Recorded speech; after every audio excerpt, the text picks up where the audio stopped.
Tony Michael is there. Purushottam Barve. I think somebody should admit Captain Barve. Barve. So you are a co-host. Captain Dikshit, you are a co-host. So you can also admit. Oh. Okay. I will just start admitting people I know. Barve's name is not there. I admitted it.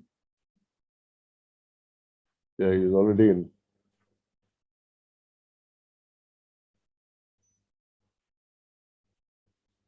IG Donny Michael will be there.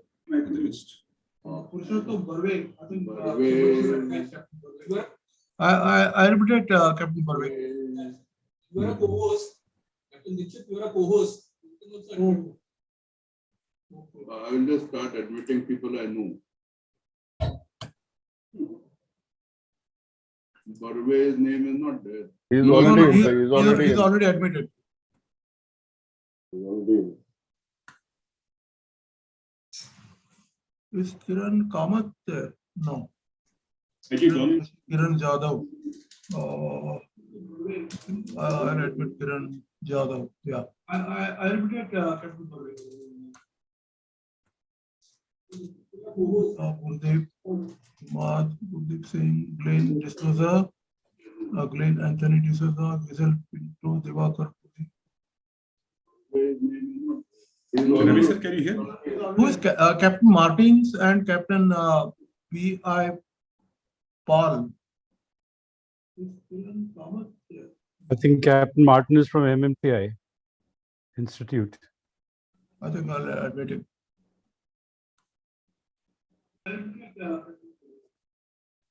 Mr. Vakil is there. Yeah.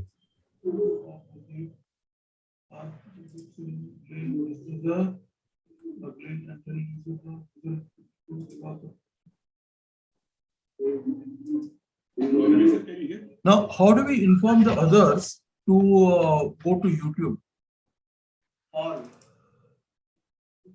I have sent a message to all the Navy Foundation people to join in on Okay, that is good. YouTube live streaming.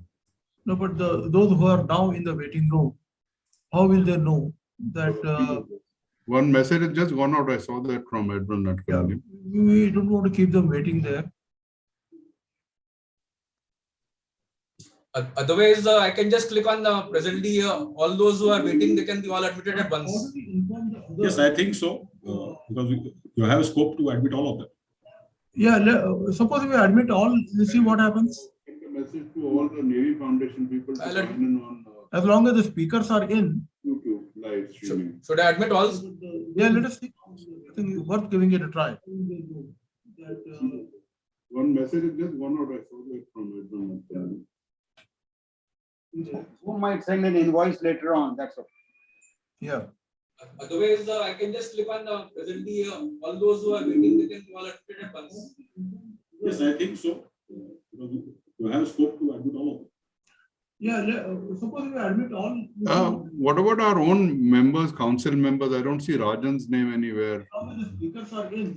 I think he had not registered. Yeah, let us see. Worth giving it a try.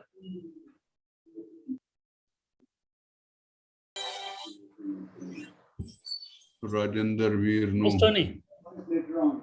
You see what must have happened? If they're late in registering, they might have missed a chance actually. Yes, I think so. What about Yazdi Batliwala? Yeah, yes, the Batliwala. Yeah. Yes, He's not We got there. Admit Yasi Batliwala.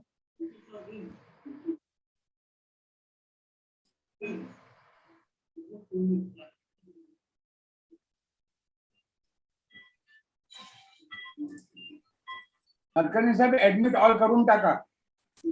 No, नको अजून. Wait.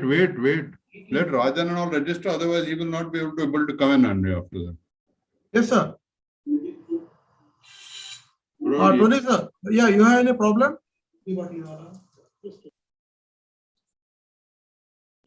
Admit Yasi Batliwala.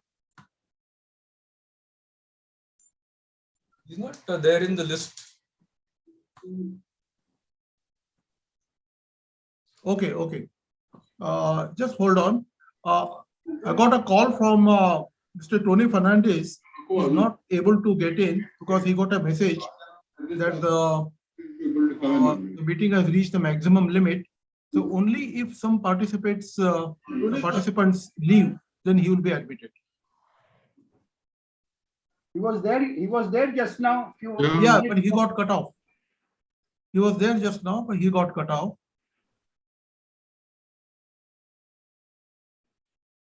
So don't admit all yet. Just wait. Yeah, don't admit all. And even those admitted earlier may have to be taken out. Sir, Tonyला परत admit करून बघा काय होतं. Let us admit. No, that's not possible now. We have to take out some people. Where is the name?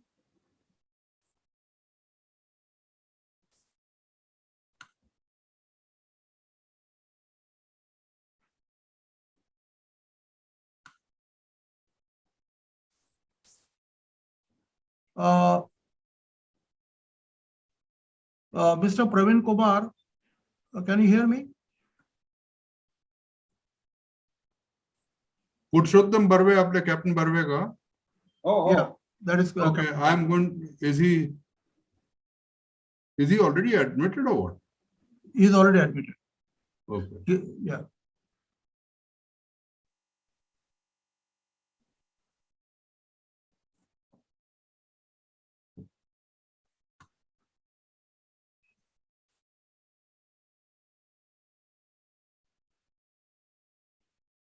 So, Ravi sir, we have to get Tony Fernandez in somehow, and after that we can start the meeting. I think I just saw one second. I think he was there. He was there, but he got cut out. So he just called me. Oh. No, his name is not there in this there in waiting the room. Again, have to try to maybe log in. I think maybe some connection. So he must be one of the participants in that case. So there have been some connection problems, so the system may have logged them out. So you can again try to log in. Yeah. Hello. Can you try to log in again, because your name doesn't appear in the waiting list and it doesn't appear among the participants. So if you could try to log in again, it might work.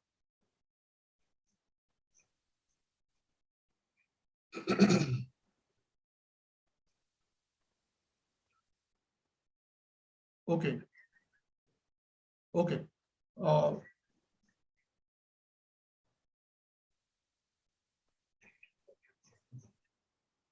Yeah. So may I request some of the participants,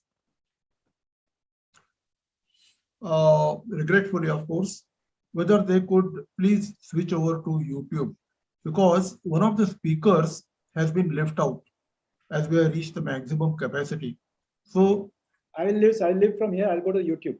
I'll just live and I'll just get it. Yes, sir. Thank you very much. Thank you very much. Yeah. Thank you, sir. I'll take a leave. No problem. Okay, sir, you can continue, sir. I will go for YouTube. Thank you, sir. Sir, you can continue. Yeah. We're sorry. We're very sorry we have to do this, but we're not foreseeing this problem. No problem, sir. I will Okay. leave. Akhil sir will continue. I will take a leave. Yeah, Now thank you can admit Tony. I have admitted him. Yeah. Have you? Yeah, there he is. Tony, are you there now? Anthony Fernandez. Yeah, most welcome. Okay. Yeah. Okay. The participants, message again, please. Our speaker is in now. No need for any more participants to quit. No, after they quit, these two people, Tony's name came in there because Yeah, exactly. Exactly. So we're okay now. There's no need for anyone else to quit now. And thank you for those who voluntarily left. I hope you have no problem with joining on the YouTube. All We right. admit the rest, I think, now. Admit all, sir. I think we can admit all because I think all the participants are there. Yeah. Yeah. So we got 87 in the waiting room, so they'll all be admitted all together. And then we can commence. Yeah. Now we got 100 participants.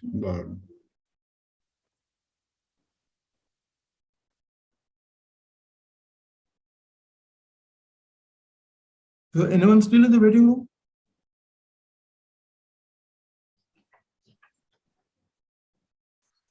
All right. I think we have done the best we can under the circumstances, and the message has been sent to those in the waiting room that they should please go to the YouTube channel. What is the link on? I'll just try this YouTube thing.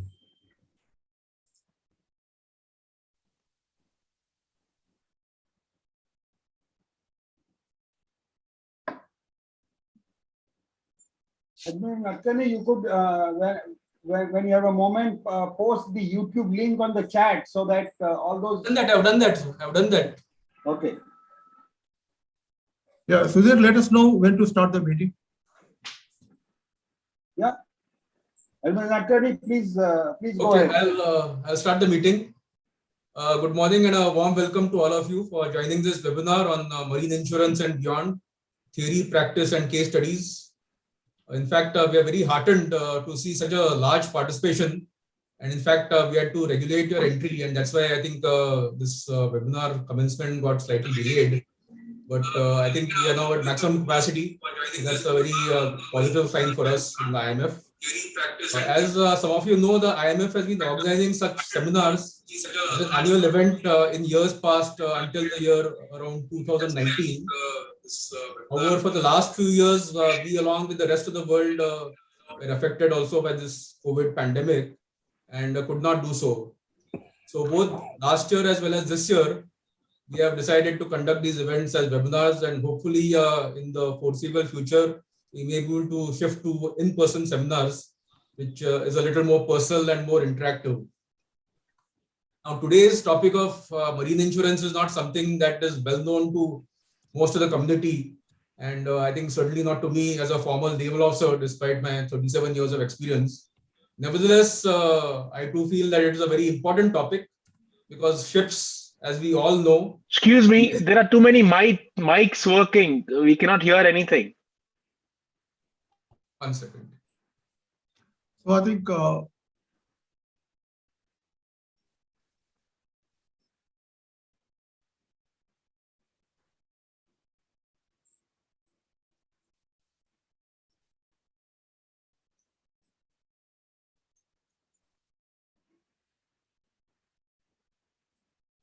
Okay, I think that should actually have muted everyone. So as I was saying that marine insurance as a topic is very important because ships, as you all know, whenever they sail upon the oceans are fraught with a number of risks and dangers. And therefore, despite all the technological advancements that have been brought into force, still ships can have accidents, whether they be due to acts of God or whether they be due to acts of man. But whatever the reason, whenever an accident occurs, there is consequential damage to both property and often to life, as well as to the marine environment, which naturally brings up the aspect of compensation in the form of marine insurance. Today, as you can see, we have a very distinguished panel of experts who will share their views on this subject of marine insurance. And I'm sure that this webinar, which will be there for the next 3 odd hours, will no doubt educate you as well as stimulate the mind, your mind, because they will also be carrying out some very analytical case studies on many of the incidents that have taken place in the past and giving their own experience on these incidents.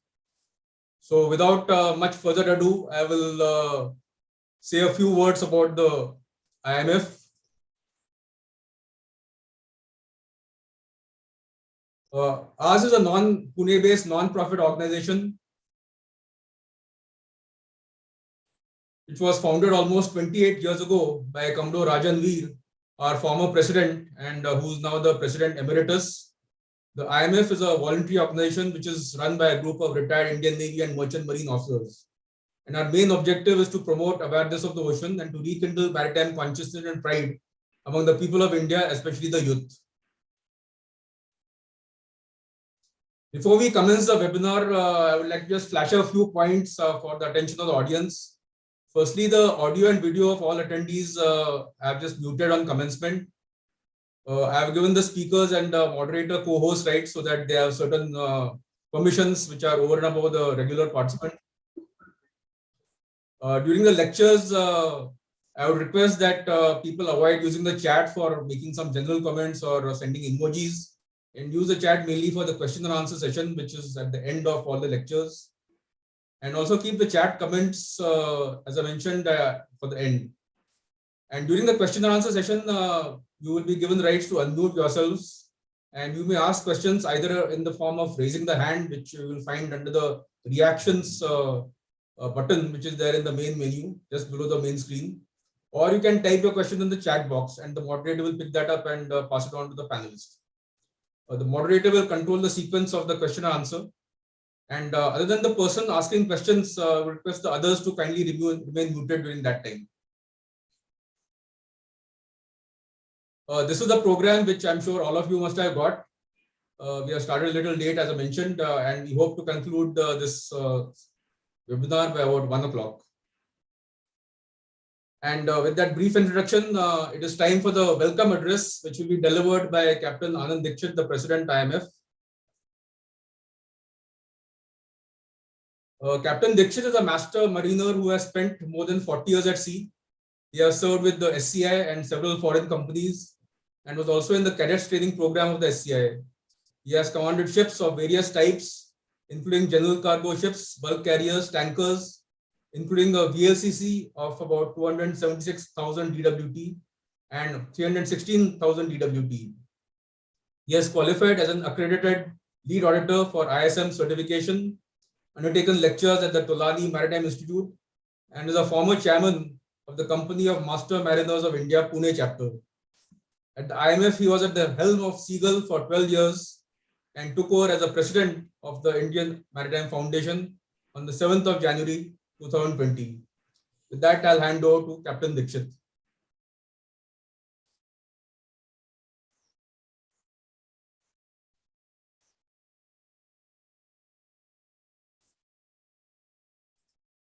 Request Captain Dixit to unmute himself.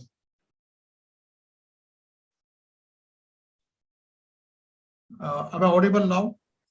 Yes, yes. Okay. So, distinguished guests, participants, speakers, moderators, ladies and gentlemen, a very good morning to you, and welcome to the 5th of the lecture event organized by Indian Maritime Foundation. Our theme today is Marine Insurance and Beyond, Theory, Practice, and Case Studies. The inspiration behind opting for this subject was Dr. B.K. Saxena, who showed us how interesting this subject can be when handled by competent speakers. So let me introduce and welcome our speakers of the day, starting with Dr. Saxena himself, founder, principal, TMI, a marine engineer and an academician. Additional Director General Vijay Safekar, President's Tat Rakshak Medal, again Tat Rakshak Medal, Indian Coast Guard, retired. Mr. R. Balasundaram, an insurance practitioner who holds senior executive positions in insurance companies and institutes. Mr. Tony Fernandez, what can you say about Tony? Everyone knows him. He is an insurance practitioner who holds, ex-seafarer, ex-serviceman with Indian Navy background, and one of the most highly regarded personalities in the field of insurance in India. No seminar or webinar or lecture can be complete without Tony's presence if the subject is insurance. Captain H.D. Deshpande, a rare combination of practical seafaring and academic excellence. Shipmaster, Bombay pilot, lecturer, examiner, mentor, in fact, everything. Captain Pankaj Kapoor, Master Mariner, BSc Insurance, LLB, LLM, PG Diploma in Maritime Law. That is truly awe-inspiring. And finally, Captain Subeda, a sailor, scholar, who represented India at IMO, shipping executive, examiner, and crusader for change in various marine acts. A warm welcome to all of you, and thank you for giving your valuable time for this webinar. The history of insurance dates back more than 3,000 years to Phoenician era or even before that. To send a ship out to sea with valuable goods on board has always been a risky proposition. The chances that the ship will reach its destination, deliver and load merchandise, and return safely to the base port were only about 50-50 in those early days.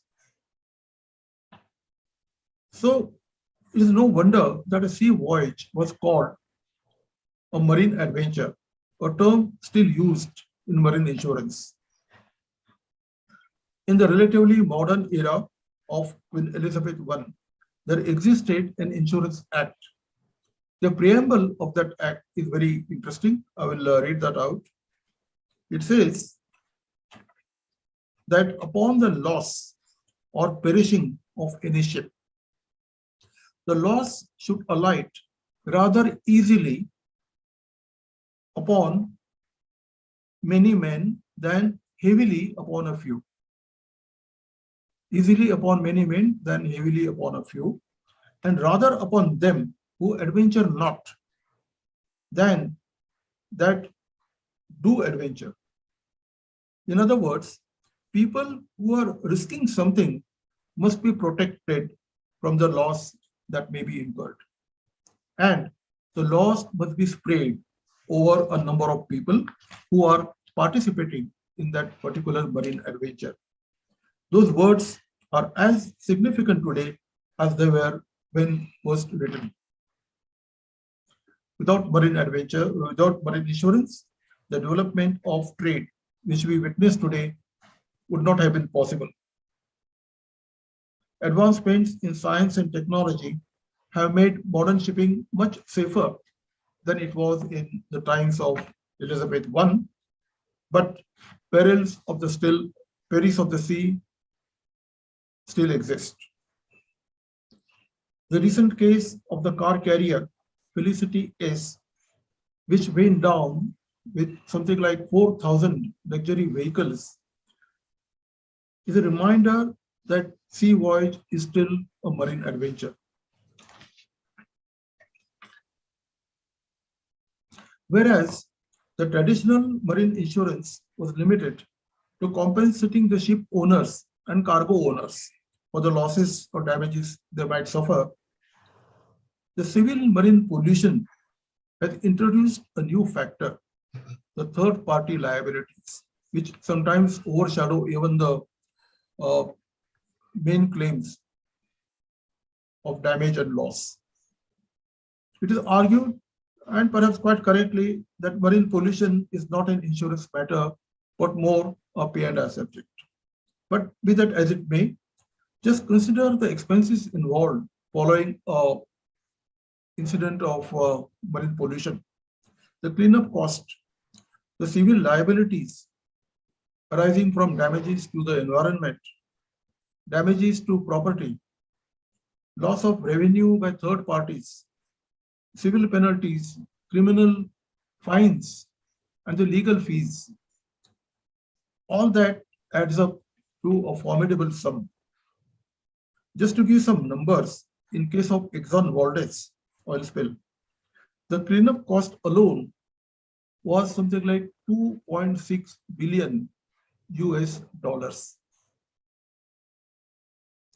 And the total cost after meeting all the claims and liabilities came to around $7 billion, which I believe included the cost of habitat restoration. Now, without some kind of protection from such liabilities, it would be quite impossible to operate any oil tanker.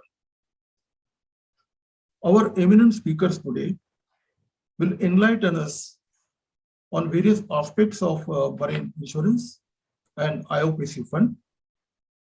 And we certainly have an interesting morning ahead of us. So welcome again to this webinar, to all the participants, speakers, moderators.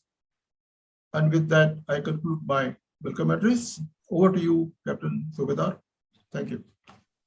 Thank you, Captain Dixit.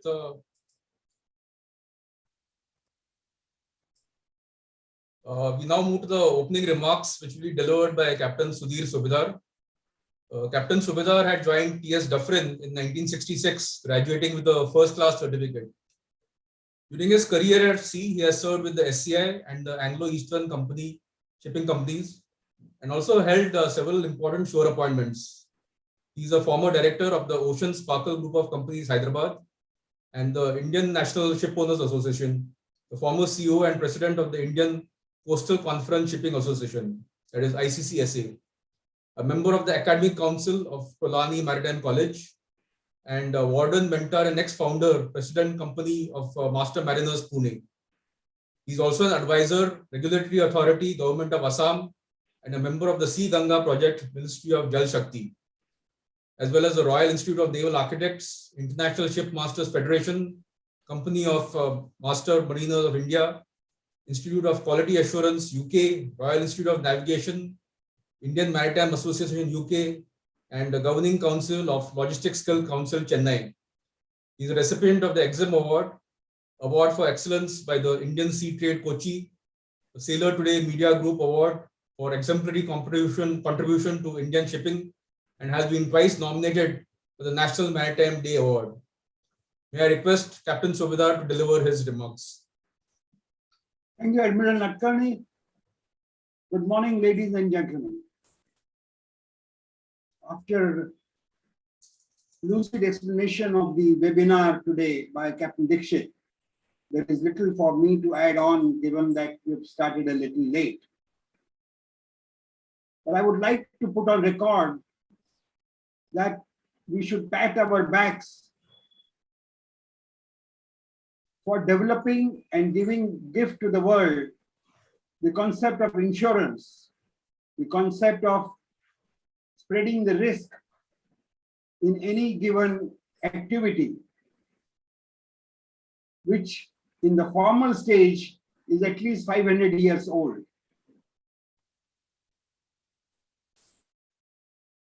The technological changes, the digitization has made businesses more complex than ever before.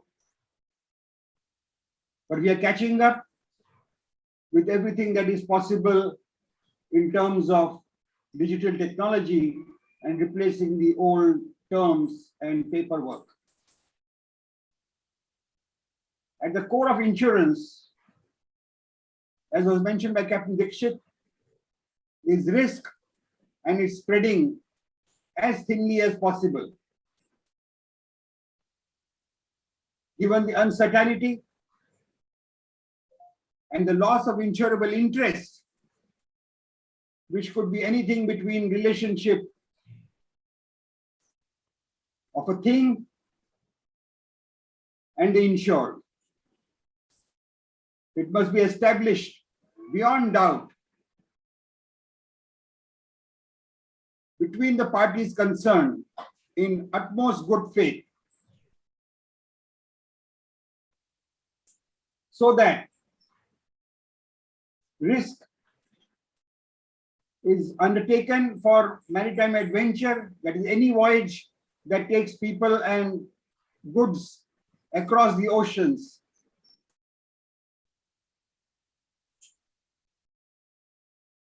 Therefore, at the end of the day, insurance is a contract of sorts between the insured and the insurer, given warranties and guarantees that are strictly followed, so that compensation is befitting the loss and not a profit motive.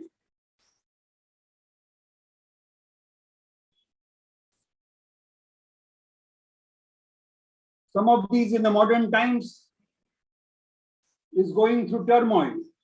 such as loss of containers, container ships,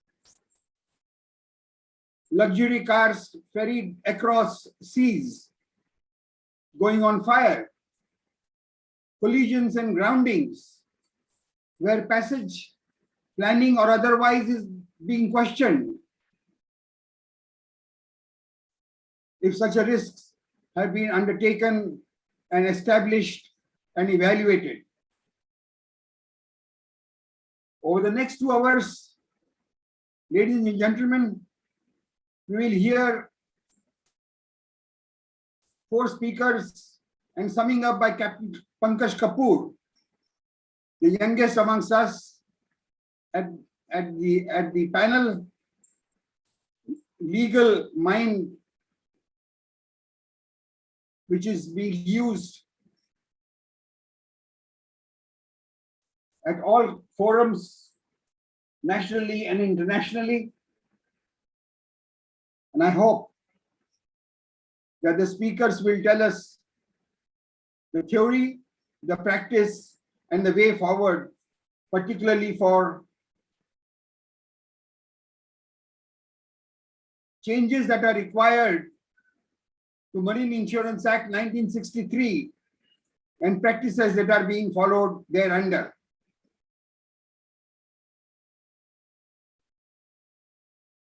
I request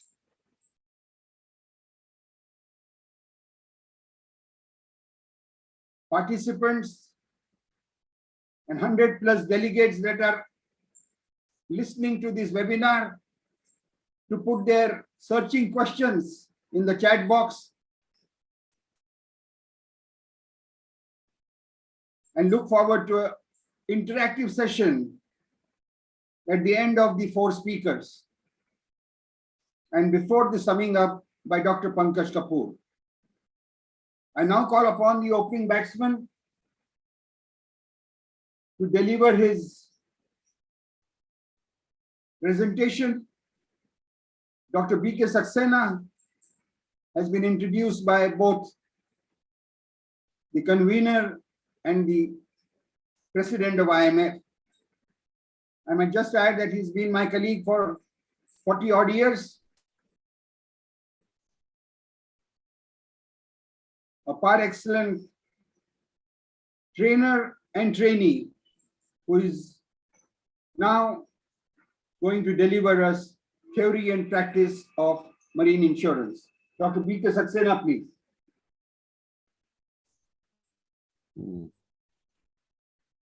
Can you stop sharing so that I can open my?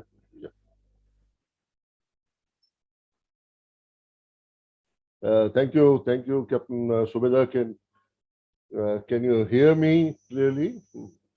Yes. Am I audible? Just some reaction. You're audible, Dr. Saxena. Okay, good. Okay, good. Thanks.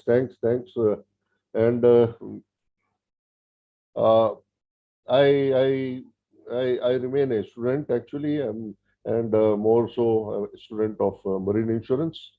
I am a member. Both myself and my wife individually are members of IMF.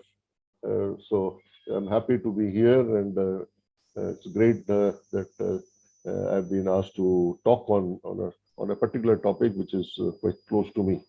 I'll be touching 2 parts. One is the marine insurance theory and practice part, which will be the first about 10-12 minutes or so, 15 minutes maximum, or even about 10 minutes or so.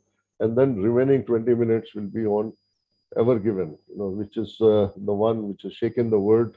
6 days stopped the Suez Canal, and lots of things which are related to that. So I'll be touching on some of them. Okay.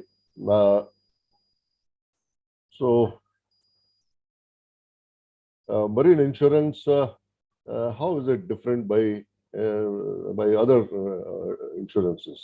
It is different because of what you see in the red here. Okay, whatever is mentioned in the red, that makes things a little different, because in all other insurances, if your loss is X, you get X. Okay.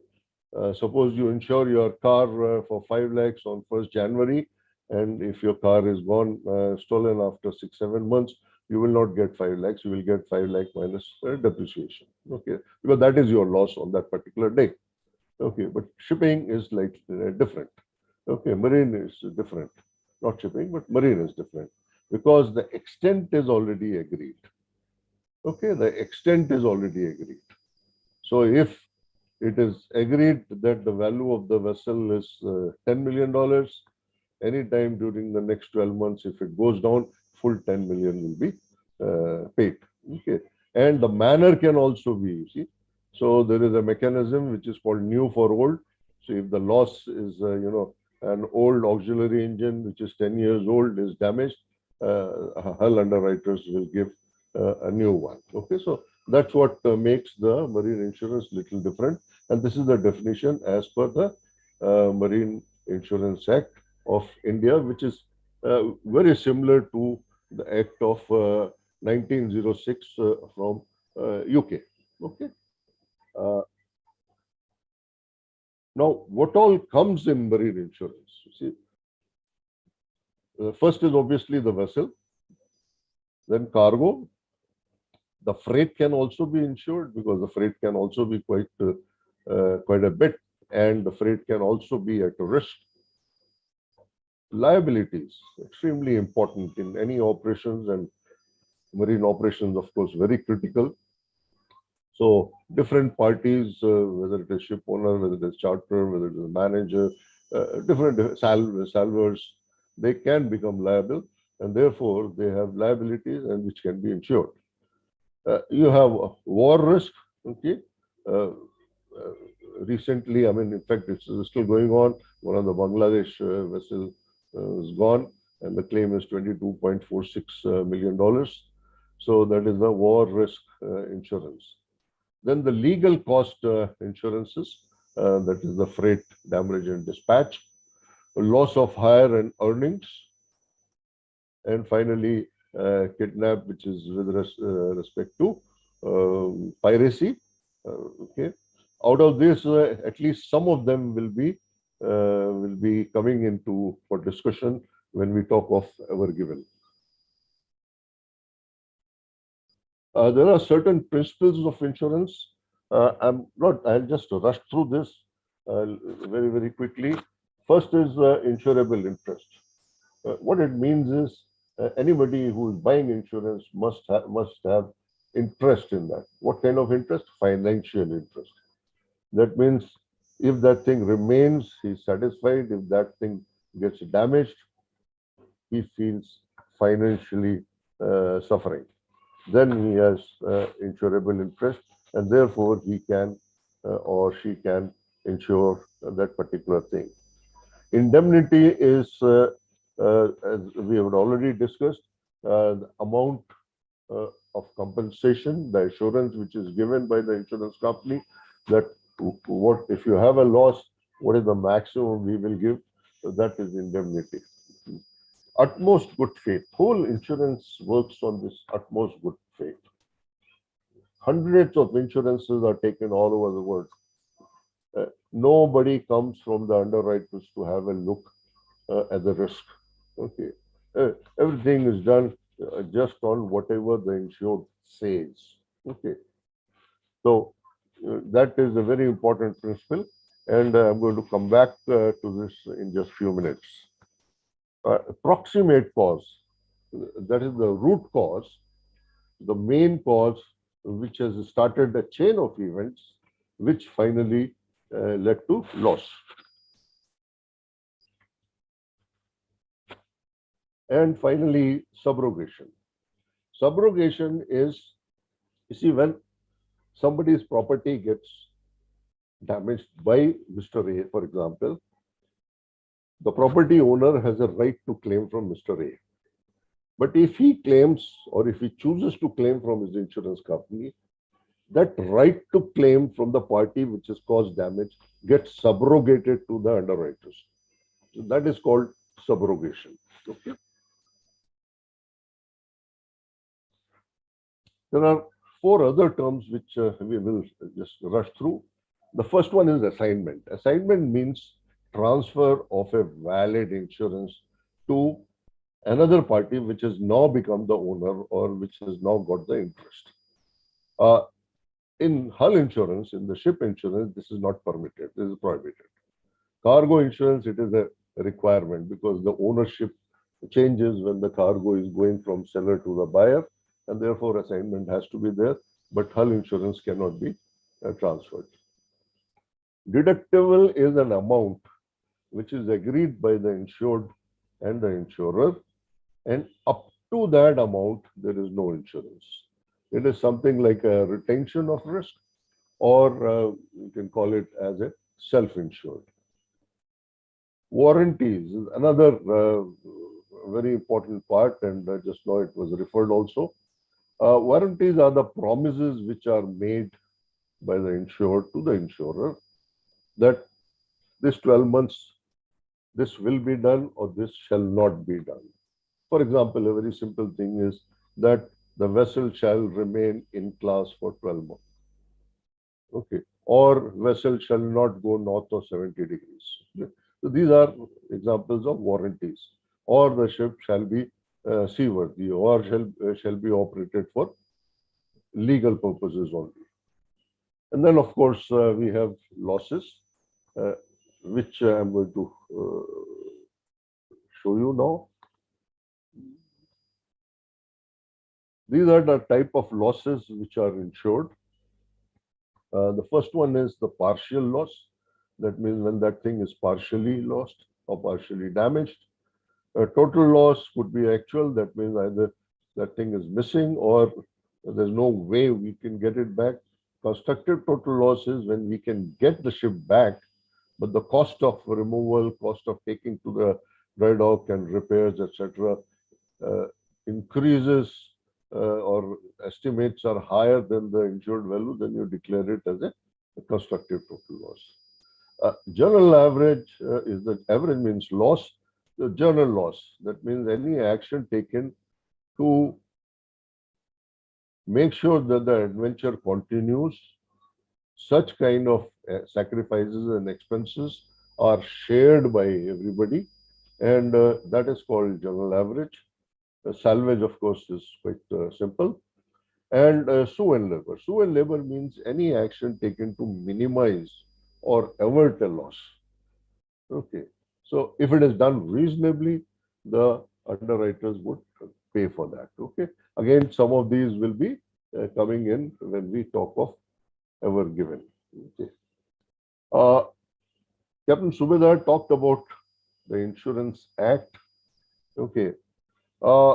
See, the two very important things. One is this utmost good faith, and the second is the warranties.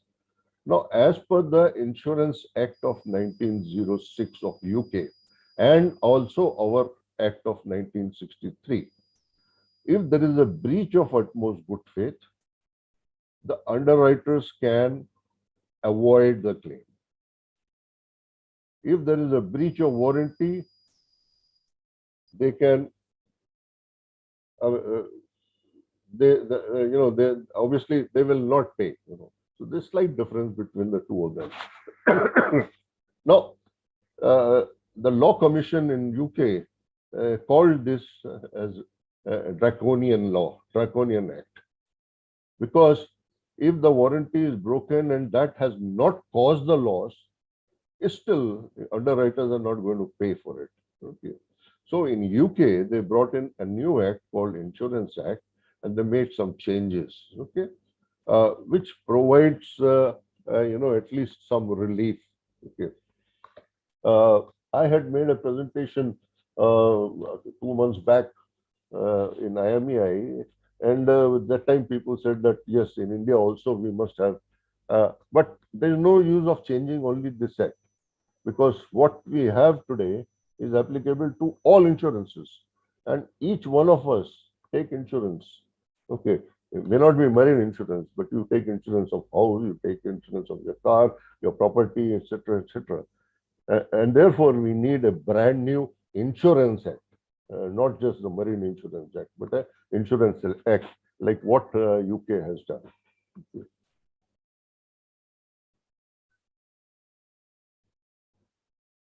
Hull insurance covers all these things. That is the loss of damage to the ship, liability. There's only collision liability is also covered by hull and machinery. All these I have already explained to you as to what these means. The P&I insurance, liability insurance, is a very important part in ship operation. P&I covers the liabilities, two types of liability. Contractual liability, that means there's a contract between A and B, and there is a breach of contract, and then the liability arises. And the second is the liability under tort, what we loosely call third-party liability. Okay, a civil wrong liability. Okay. There are some areas which cover under both hull and machinery and P&I, like collision liabilities, fixed and floating objects, general average, and salvage. Okay, so this is a little bit of theory, but now let us go back to the main part, and that is ever given. Okay, my motivation to talk on this is based on almost about 7 or 8 international webinars attended by me, and I've literally read anything and everything which was published in the public domain on this particular topic. But more importantly, 4 articles by my friend Muthu Jagan, who has his own company, claims company in Singapore. He's also attending, but unfortunately he couldn't come in, so he's on the YouTube. He's watching it. He has written 4 articles on this, which are very good articles on this particular topic. Okay, so this particular ship, which caused havoc in the world, caused havoc to the supply chain, closed the Suez Canal for 6 days. It was owned by a Japanese company with a Panamanian subsidiary of that company, and it is time chartered to Evergreen of Taiwan. Okay, the management was by Bernard Schulte. It's a very new ship, 2018 ship. The class is ABS, the flag Panama, Indian crew, of course. It's a huge vessel. Length is 400 meters, and where it ran aground, the width was only 200 meters. Okay. Its P&I club is a very big one, the UK P&I club. The hull insurer, there are 3 of them, the Japanese one. Okay, the salvage company, Smith Salvage, which is one of the largest one, and then Nippon Salvage, the Japanese one. Both were appointed by the ship owner. And of course, the Suez Canal Authority also did a bit of salvage. The average adjusters were Richard Hawk, one of the largest average adjusters company in the world. Okay. A little bit about the incident. In the morning, the timings are all GMT, 05:30 hours. The ship entered Suez Canal, and it was going at 13.7. Now, interestingly, the maximum speed permitted for this kind of a ship is 16 kilometers per hour, which works out to be 8.64. 8.64 knot. That is the maximum permitted as per the documentation of the Suez Canal Authority. I'm not getting into what caused the vessel to run aground. I'm not really discussing on that. It's only the insurance related one. 5:55:44, the vessel grounded. The salvage teams arrived. The vessel was floated around 1300 hours on the 29th. Then it proceeded to the Great Bitter Lake in the canal. On the 7th of April, a claim of 916 million was raised.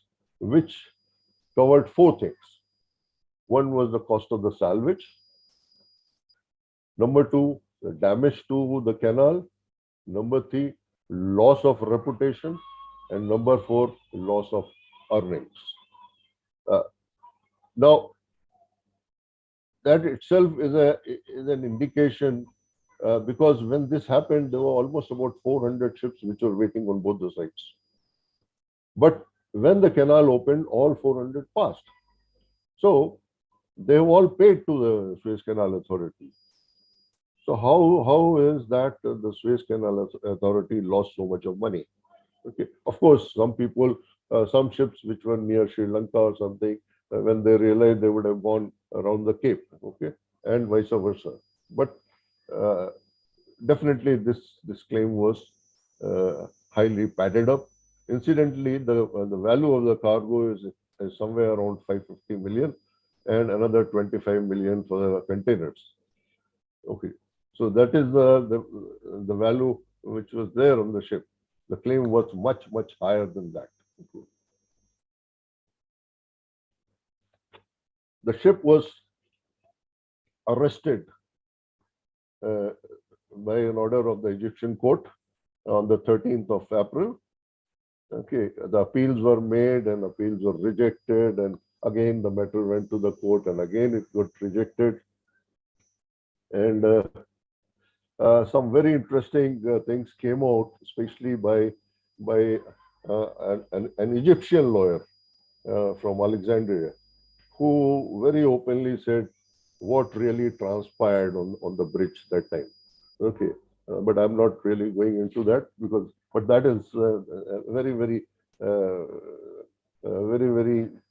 damaging, and probably that was the reason why the Suez Canal Authority really came down.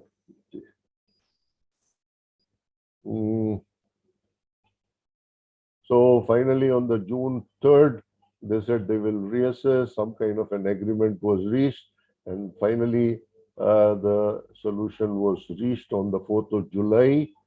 What is the amount? Nobody knows. Okay, that is not made public. Okay, but it is expected that is somewhere around 300 million. Okay, Ever Given departed and went to Port Said for inspections and some temporary repairs. Then finally, the first port of call Rotterdam, the second port of call Felixstowe to discharge all the containers. There were about 18,000 odd containers. Okay, and thereafter the vessel empty returned back in the Suez Canal, went to the Beihai shipyard in Qingdao in China for the repairs. Okay, so that is the timeline. Okay, just to show you, this is the Gulf of Suez and the vessel. If you can see, there is a bend here. There is a bend here. So the vessel was going like this, and after 6 kilometers, it ran aground. Okay, like that. It got wedged on the side. Okay.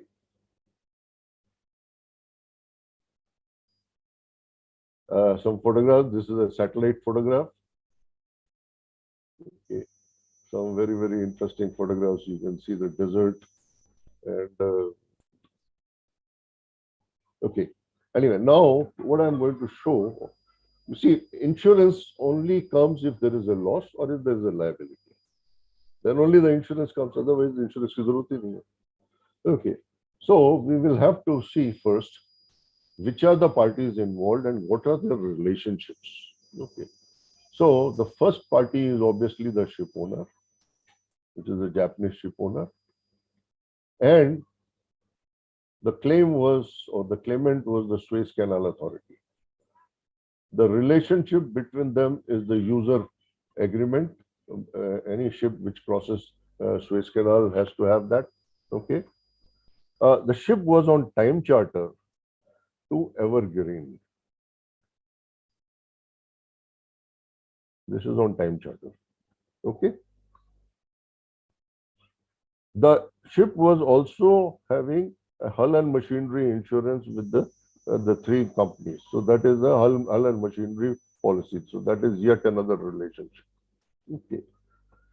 When the ship ran aground, the salvage company was appointed. So that is yet another relationship. That is a salvage relationship. The Evergreen was also working like an operator of the vessel, but the ship was working under a consortium. Okay, under a consortium called Ocean Alliance, and there were 4 companies which are operating. Okay, so you have Evergreen, you have OOCL, you have COXO, and CMA CGM. What does that mean? That means the bill of lading could have been issued by any one of them. Now, the interesting part is that these 2 bill of ladings are as per the English law. This is as per the Chinese law, and this is as per the French law. So you can understand how complex things are becoming. The hull and machinery insurance was on Japanese terms, Japanese insurance terms. Okay. Besides that, there are some 400 odd ships waiting. Now, whether they will have any claims against anybody? Okay. And on top of that, the ship owner declared general average. Okay. So these are the different relationships and different problems which need to be seen. Okay. So the salvage related one. So these are very interesting photograph of salvage, and of course this is the main salvage being done by the Smith and the Nippon. The salvage was on a commercial contract, not on the Lloyd's open form. That means the terms were pre-agreed. No, in general average of see here what has happened, that the ship owner has probably paid off the salvage and claimed that salvage under the GA. Okay. Besides that, as per the rule 6, 10, 11, and 14, temporary repairs, wages, bunkers when a vessel is detained, etc., could all be claimed under the general average. The general average, of course, is going to take long time to settle, but the security has been finalized at about 25%. Okay.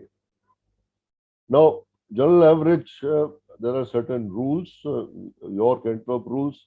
Now, which one will be applicable? Most probably 1996, because at least the Evergreen Bill of Ladings refer to 1996. Can the cargo owners have any remedy against this? Yes, they can, provided the test is that if there was no GA, could they have claimed against the ship owner for damage? If yes, and we have seen recently CMA, CGM, Libra, where the cargo owners could dispute the payment of general average because the vessel was not seaworthy. But that probably will not happen here. Okay. Who are the cargo owners? There are many cargo owners who have full containers like IKEA and a whole lot of other ones. But there are many cargo owners who are LCL cargo owners. That means in one container you have different cargoes. So we are talking of almost about 20,000 plus cargo owners. So the GA will have to be shared by them, plus the ship owner, plus the Evergreen, because they have the bunkers there, property, as well as the containers there. You know, so it's going to take a long time with that. Hull and machinery issues. Okay, obviously these are the photographs from the repairs carried out in the Behai shipyard in Chindau, where the nose job was done. The forward bulbous bow was damaged, and so was the stern side. And these are the photographs after the repairs have been carried out. Now, what about the cargo insurance related issues? Hull is straightforward. Cargo insurance, as I told you, there are different types of cargo owners. What are their terms? Are there any damage to the cargo? Highly unlikely. As long as power is there, even the reefer cargo would be working. So the delays, most of the time, the insurances do not cover delays. So in other words, we don't see much of cargo insurance related issues, except these two parts. And if at all they have to claim who is the carrier, as I told you, 4 different parties, and besides that, there may be some freight forwarders who may have issued their bill of ladings and all. So that could be quite a complex thing. Okay.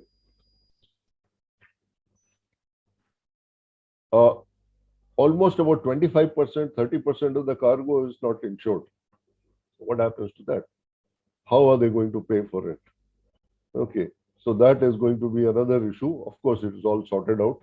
So now it's only but this is one of the problems which happens in a container ship, where a lot of cargo is sometimes not insured. And if something goes wrong, problems can happen. Now, liability related issues, of course, P&I coverage comes into picture. The fines which have to be paid to the P&I, to the Suez Canal Authority will be covered. The damage to the canal, fixed and floating object section clause, it will be covered. Damage to cargo, as I said, there's hardly any possibility. Salvage contribution, in case the hull and machinery, there is a problem, it will come here. Uninsured cargo, we touched on. Now, what about liability towards other owners? Those 400 owners, will they have any claim? Can they demonstrate that either this ship owner or the Suez Canal Authority had a duty towards them to provide a safe passage? And because it was not provided, they really suffered loss.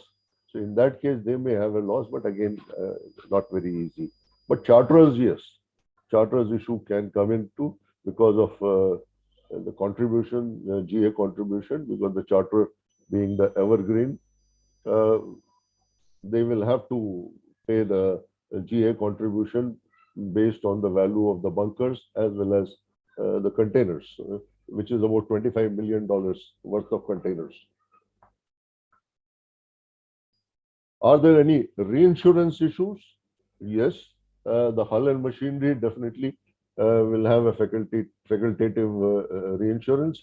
So that will be there. And P&I, of course, definitely. Because P&I works on pooling arrangement, especially those 13 clubs. So the UK P&I club, which is the main club, will have a liability of only $10 million. That's all. Okay.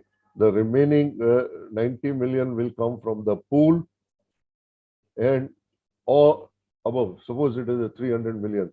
That means 200 will come from the reinsurance. Okay. So reinsurance will definitely come into picture. Okay.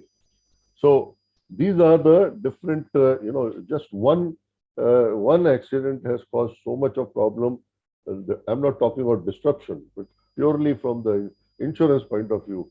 We have a hull and machinery insurance issue, cargo insurance, liability insurance, charterers liability, and of course the reinsurance issues. Okay. So with this, I have sort of rushed through this, but I hope I've finished within the time allotted to me. Once again, thanks to IMF for giving me this opportunity to talk to you about this very, I won't call it interesting, of course. I mean, it is interesting, but rather sad case of ever given. Thank you.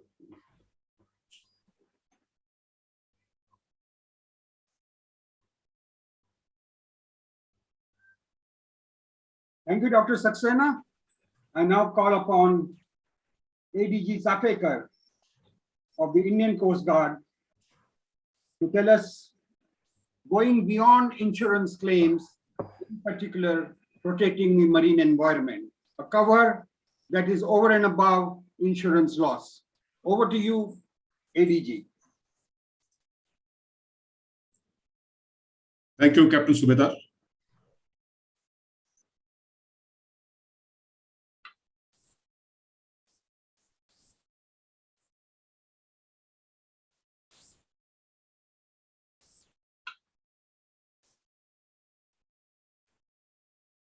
Well, the topic is International Oil Pollution Compensation Fund, challenges to claim over and above insurance cover.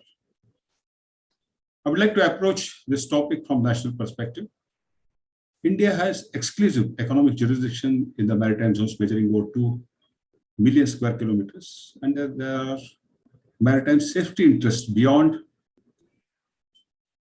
maritime zones. This national interest in the maritime zones and beyond are to be protected. If we look at the shipping traffic through and in the vicinity of our maritime zones, and the slide on the picture shows a typical satellite AIS picture of shipping traffic, and add to this tens of thousands of fishing boats out at sea at any given time, and we get a dense maritime domain picture with a potential for incidents and accidents. And associated with this incidents, accident are the issues about liability, claims, and compensation. Well, the basic framework for the liabilities is covered under Brussels Convention, limited to the extent under LLMC 76, covering loss of life, personal injury, and property damages.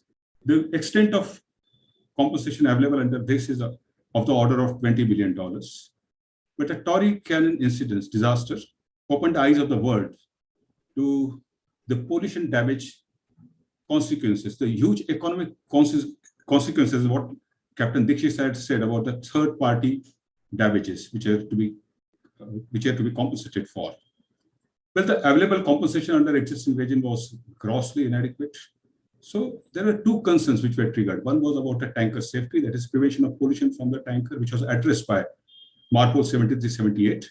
The other was some cover for the pollution damages. It was created through Civil Liability Convention of initially 1969 and the Protocol 92. It provides for pollution damages resulting from persistent oil leaking from a tanker, and it is discharged to mandatory financial security or insurance. Most important part is pollution damage cover also includes preventive measures taken, and there are certain exception clauses as shown on the slide. The liability of ship owners is limited as per the size of the vessel, and it is again of the order of $20 to $25 million. But if you remember the Tory Cannon experience, the consequence or economic consequence were of the order of hundreds of $billions of dollars. But then there is a limit to which you can hold ship owner liable for this pollution damage consequences. And it has to be viable for ship owner to play, and that's why the limit was set in the CLC. So we have to find another source to provide cover for liabilities beyond ship owner's liability. Well, who pays for it? There is oil spill risk because there is a tanker traffic, and tanker traffic is happening because there's a demand for oil and states are importing oil. So it zeroes down the oil industry and state importing oil. And accordingly, the International Oil Pollution Compensation Fund 1992 was created with the funding from oil industry. And how it they pay, it will be covered later. But the fund basically pays for the compensation, which is if it is inadequate under ship owner's liability or in excess of ship owner's liability. But what is important is that the provisions of the fund are very similar to that of CLC. Or fund is kind of a supplementary convention to CLC. And therefore, someone to become member of the fund has to be a member of CLC. And how to get compensation from the fund? Well, first, empower courts. The courts must have the jurisdiction. Next is the fund should be notified. And even if the fund is not notified under the fund convention, fund has a right to intervene if the ship owner or insurance proceedings are initiated against ship owner or insurance. Then fund acts a verdict. What it means is that as long as two conditions are met, that is the pollution damages are on the account of persistent oil, and that origin is from a persistent oil carried as a bulk, that is from the tanker. If these two conditions are met, in the most cases, and for what we can see from the data available from the IOPC fund, is that most of their 156 cases in which they were involved, they settled the claim even before the court verdict was passed. Now, how it is financed? It is financed from the contribution from the contributing states, and depending on all those states which import oil more than 1.5 lakh tons. How much? It is each year the amount is decided based on the budget requirement of the fund, that is carry forward funds, carry forward liabilities, and how much the contributing oil is reported. Based on that, they decide how much per ton to be charged. And the quantum of compensation available under this is of the order of $200 to $300 million, depending on the kitty available with the fund that year. But what is most significant here is there are 120 member states, and only 60 states qualify to pay towards contributing oil. That is, probably they import no oil or less than 1.5 lakh tons of oil. Now, what is it is, normally when state becomes party to any convention, there are obligations to the convention, which they take by joining the convention, and then there are certain benefits. But in this case, the 60 states who do not contribute, they are entitled for compensation under the fund at par with other participating states. And this point we'll discuss later.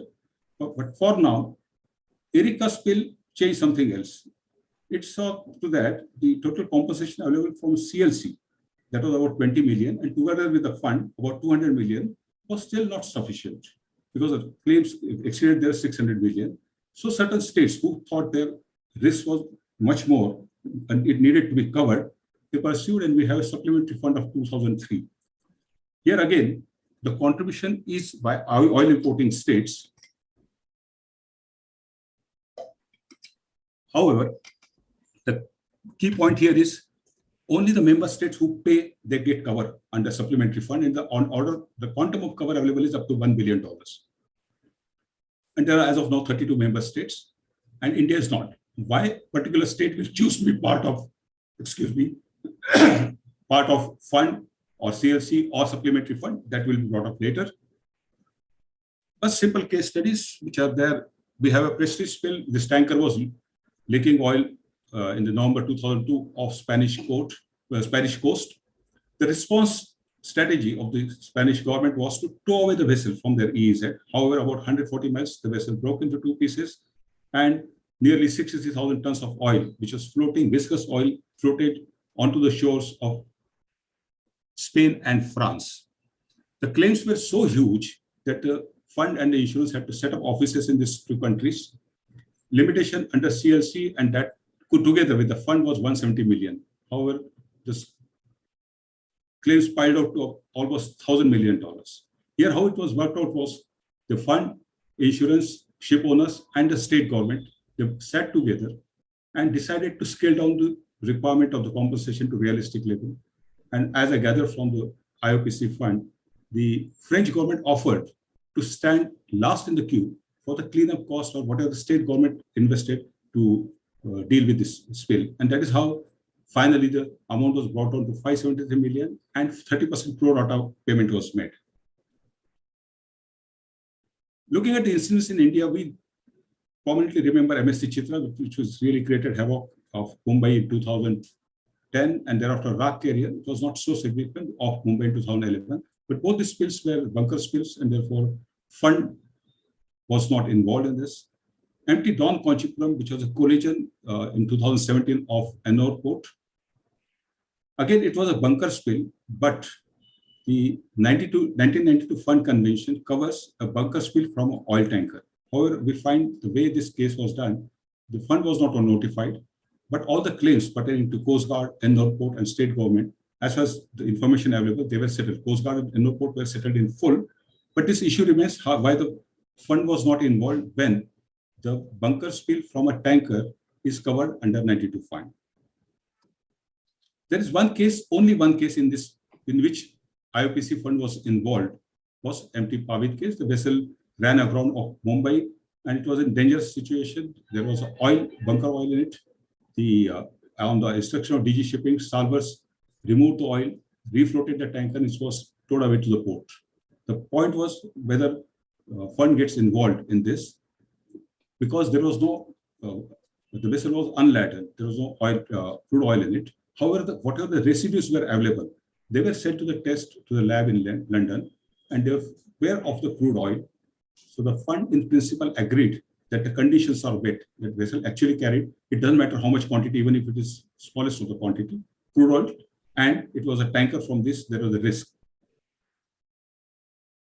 Well, initially, the West England P&I Club had said that their insurance was not current at the time the incidents happened, but thereafter, between the fund and insurance, it was agreed that they will cooperate for the compensation requirement. And what was main point was there a grave and imminent risk by this vessel which was grounded? And as what I understand from the fund website is that they prevailed upon the insurance to pay for this part of the salvage, that is refloating and removal of oil. Because if you go by the procedures or provisions given in the fund convention, if the insurance doesn't pay, the fund would have paid this money. There are other two components which remain unsettled, was the towing amount by SCI to Dighi port and a small portion of Coast Guard where the helicopter was sent and 2.5 lakh. As per the records, this claim was sent to DG Shipping as per procedure, but as per website, it was not settled as a time bar, and we'll discuss it later. I want to just mention about this tar barge washing ashore. We have the reaching to the Goa coast, and in one of the seminar I was asked a question how we can get this cleanup cost of this tar barge claim, and I just suggested that if we can meet these two conditions, that is the forensic reports of this oil spill fingerprinting reports of this tar barge can prove that its origin was crude oil, and the drift model of the oil slick, if we can say it cannot drift from the production facility, but most likely it has come from the passing tanker traffic. These two conditions are met, probably we can explore this compensation from IOPC fund. In fact, I sent a mail to them to confirm whether it is qualifies or not. I didn't get a reply, but I recently find there is an ongoing case of Israeli coast where they had this huge tar barge washing ashore from the Mediterranean side.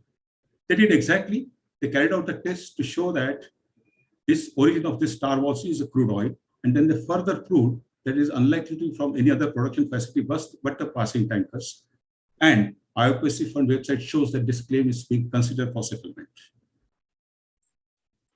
Finally, the map on the screen shows the states which are party to the CLC fund and supplementary fund. What is significant here is you can see that China is party to CLC but not to the fund. And most significantly, United States is not party to CLC or fund. Now, how state decides to be party depends on the risk and the cost benefits by not being party. I can tell you, China has set up their own domestic fund for oil pollution compensation. This fund premium that oil industry pays to this fund in China is more than what China would have required to pay for oil pollution compensation fund. And the guarantees available or cover available is less than what is available under IOPC fund. However, it's debatable that the money which is given to the fund in China remains in the state and which goes to funds goes out. But that is how China has taken a call. In case of United States, it is not party to both this CLC or fund. United States, as was mentioned earlier, that they had one of the major oil spill disasters in terms of Exxon Valdez in 1989. And after that, they made Oil Pollution Act 1990. This act provides a very, very stringent provisions. And it not only the stringent provisions for the compliance for tanker safety, there is a fund created of the quantum of $1 billion which is similar to what the IOPC fund provides. But all the contributions to the fund don't come only from the oil industry, but the stringent law enforcement which happens for the non-compliance with OPA, the penalties are also deposited with the fund. Well, these are the two sides to it. How, as far as India is concerned, the contribution that goes from India to the IOPC fund, it varies year to year, but I have seen that on average, it comes to little less than $1 million each year in last 10 years. So it is jury's out on this, which kind of model is best suited for India. But finally, to conclude, is fact that we haven't had a major tanker oil spill in India. but going by the tanker traffic which is there to the Gulf of Kutch, and so also the passing tanker traffic. And remember, there actually have been two major tanker accidents where the tankers broke into two, one off Gulf of Kutch and one in the EZ of Mumbai. Fortunately, both these tankers were unladen. Imagine what would have happened if they were the fully loaded tankers. I feel what is lacking is the need for a more organized approach to secure full range of compensation. If we look at what is the national law provides as far as IOPC fund is concerned, in Merchant Shipping Act, the provisions which are reproduced from the convention text in the Act are those pertaining to our obligations to the fund. However, there is nothing about who will notify the fund, who will educate the stakeholders who are entitled to get the compensation from the fund. As I said, we have a contingency plan which is not backed by any legislation. That contingency plan provides for delineates duties, and one of that is who will deal with the claims and compensation. According to that, operational agency like Coast Guard sends its claim to the DG Shipping. But what happens to this IOPC option which is available? Better awareness, I mentioned. And if coming to the title of this topic today, challenges to claim from the IOPC fund, I feel rather than challenges, there are phenomenal opportunities, a lot of opportunities to obtain compensation from the fund. For example, Coast Guard claims only the cleanup cost for every oil spill response operation. What happens to the consequence to marine environment? Assessment of that and restoration cost. All this is covered under IOPC fund. If there is an institutionalized setup to carry out all this, reimbursement can be obtained from IOPC fund. With that, I conclude. Thank you for giving me this opportunity. I'm not a practicing insurance person, nor I'm expert on the subject, but with my field experience and service experience, I decided to choose this topic and talk about it to spread awareness. Thank you very much.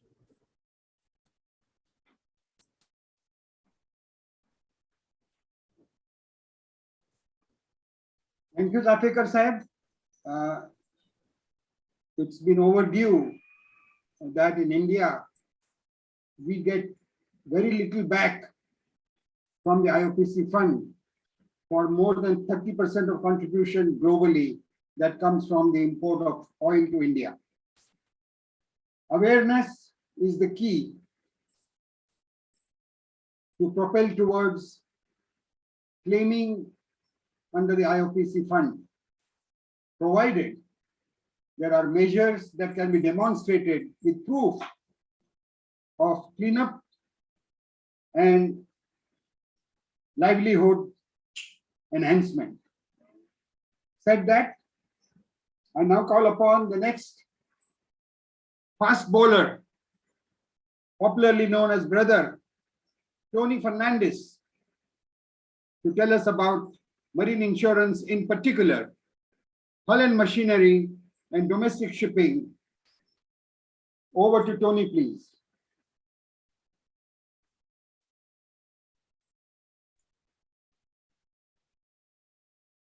Everyone, thank you very much for your kind words.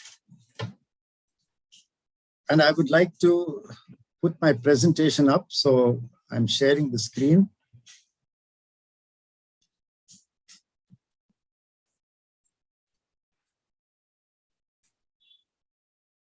Can you please give me the permission to share the screen?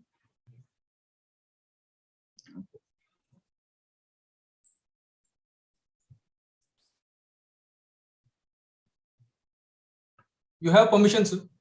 Okay, thank you. I'll just.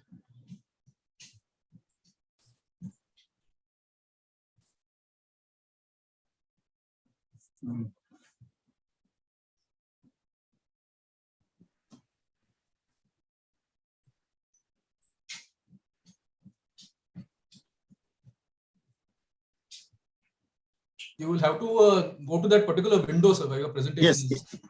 Yes, I'm doing that just now. And this place.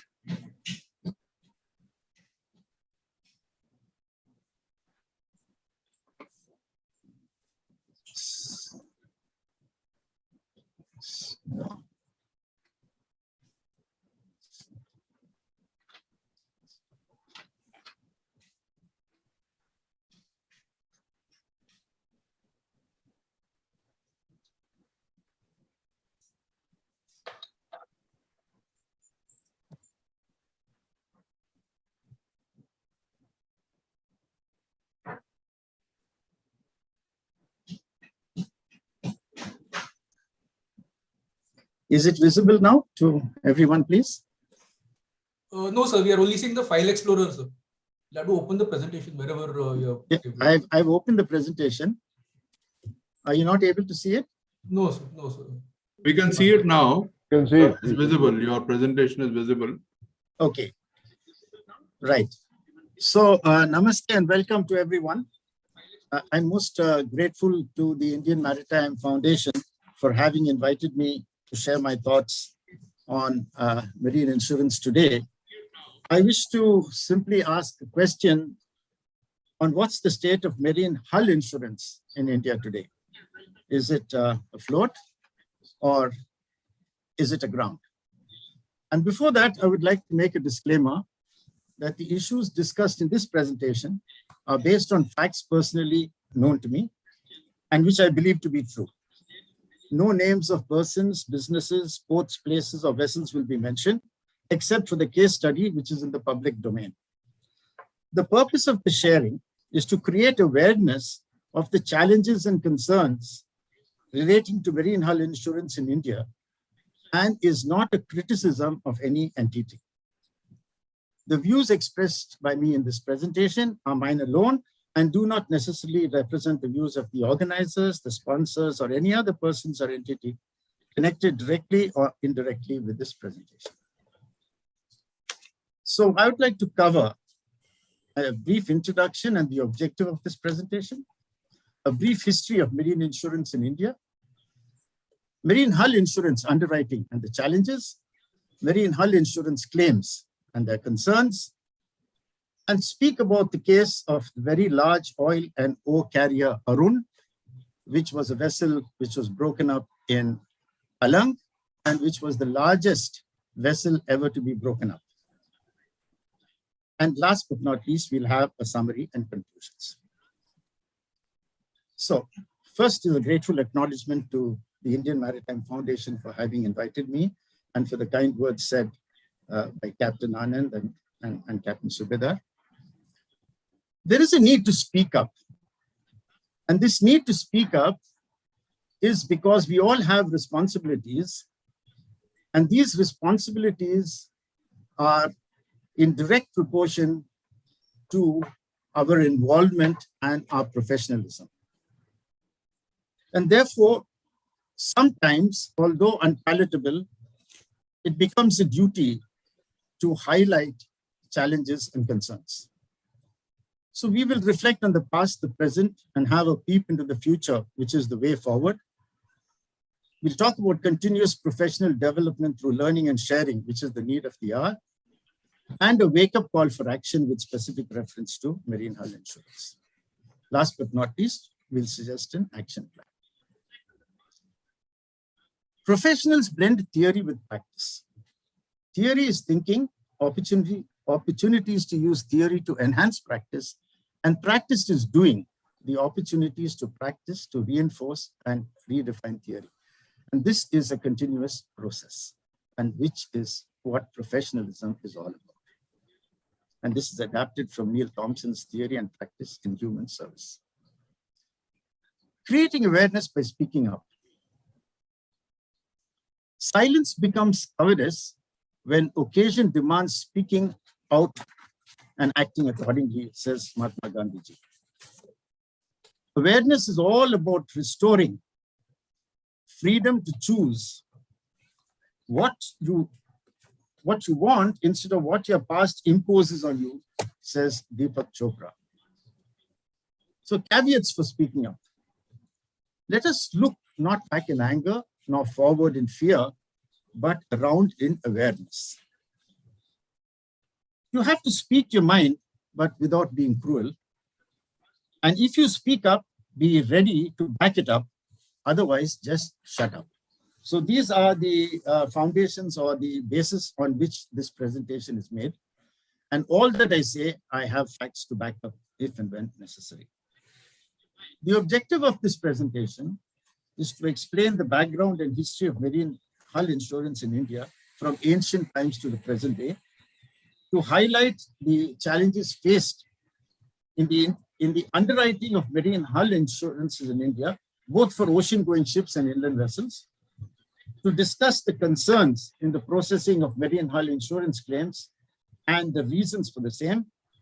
And lastly, to share the travails, the torture, that is the mental torture, the trials and trauma of a ship owner of a very large oil and ore carrier, that's called Arun, which was the name of this vessel, in respect of a total loss claim. And this is in the public domain, and you can read the case which went up to the Supreme Court on the internet. And that is why it's being in the public domain, I'm mentioning the name. So let's look at a brief history of marine hull insurance in India.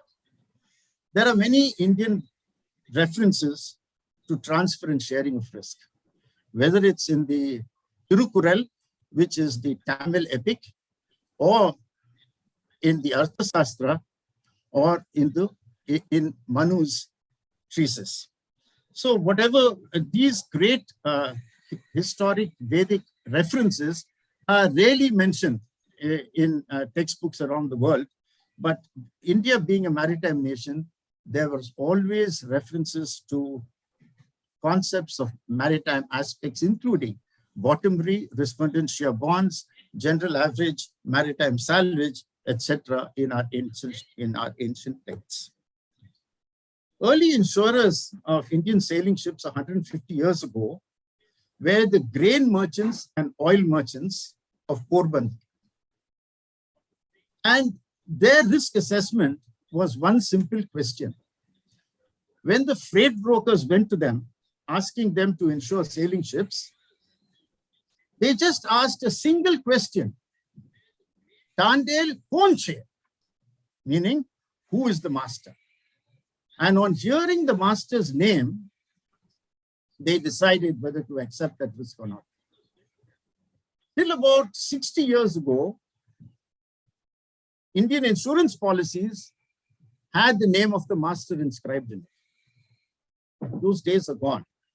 And I think that was the necessity for the ISM code to come in and restore the authority of the master. In the future, whether there would be some type of tracking of track records of masters and seafarers for insurers is just to be seen in the area of where data acquisition is being used for decision making. So now we come to the pre-nationalization era, prior to 1972, when Indira Gandhi nationalized the insurance industry. There were hundreds of insurance companies, and there was in specific 5 insurance companies, all is situated in Porbandar, which specialized in writing marine hull insurance of the sailing vessels, of the wooden sailing vessels, which were there. Then came the nationalization of the general industry, insurance industry. And for reasons which in most public sectors, it is believed that if anybody sits on a chair for 3 years, he becomes corrupt. So maybe that was the basis of risk of transferring people from one department to the other. And when this happened, there was dilution of expertise, domain expertise. So that situation has worsened today, and most of the general Indian general insurance industries, you hardly have any specialists with domain expertise because of the transfer from one department to the other. And this is one of the biggest challenges. The IRDA came in 2000 and privatization of the general industry insurance came in, and this was opened up to the public. Prior to the privatization, there was a hull manual and a hull tariff, and it was very much regulated. For reasons best known, in the name of competition, this was thrown overboard. I won't say jettisoned, because jettison is always for the common good, and there was no common good here. With the result that the rates today are 1/10 of what they were in the tariff manual. So when the rates have hit rock bottom, where are the funds from which to pay a claim? And so the emphasis today is on how to repudiate any valid claim simply because there are no funds. So the root cause here is not collecting an adequate premium for the risk. So marine hull insurance today in present times is an unfortunate situation where ship owners want a lower and lower rate, ideally no deductible, and some of them are getting away with it. And with the result that when it comes to a claim, the answer is they don't get it. And that, I think, is a great concern. So what are the challenges? There is, the concept, the principles and practices of marine insurance sometimes are so conspicuous by its absence that the IRDAI, which is the regulator, in their regulations, they say that proposal forms are not required for marine hull. Now, how on earth can an insurer ever do a risk assessment without a proposal form? So some fundamentals have been lost sight of.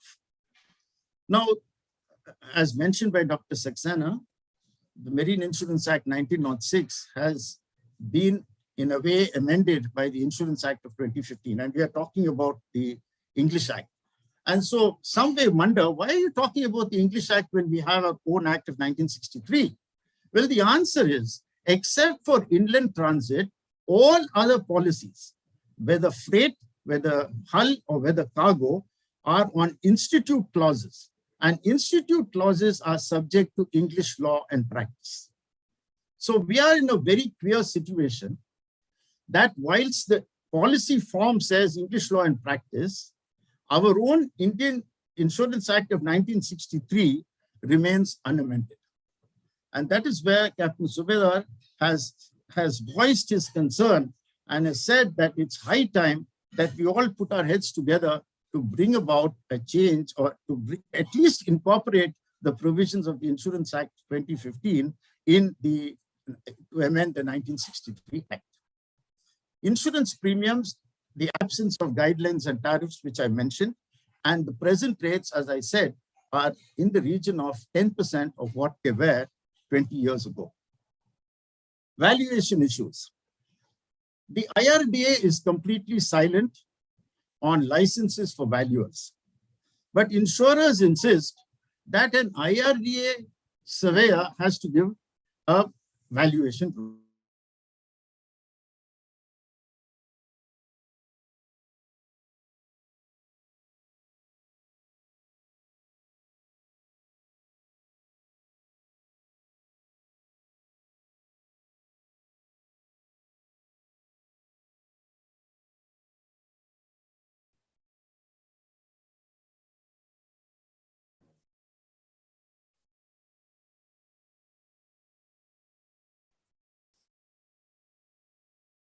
Fernandez, can you hear?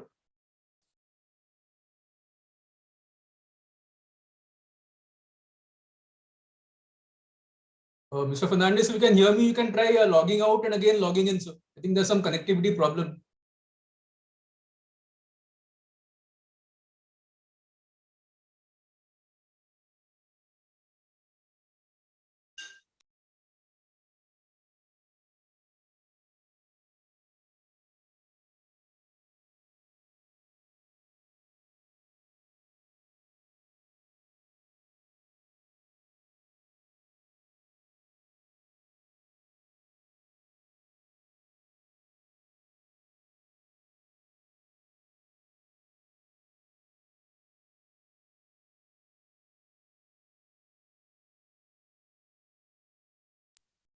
I'm sorry, there seems to have been some technical glitch. So I think Mr. Tony Fernandez seems to have logged out, maybe because of some connectivity problems. We're just trying to get back to him and request him to log in again.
Okay, I think he's logging in. I'm just admitting him into the.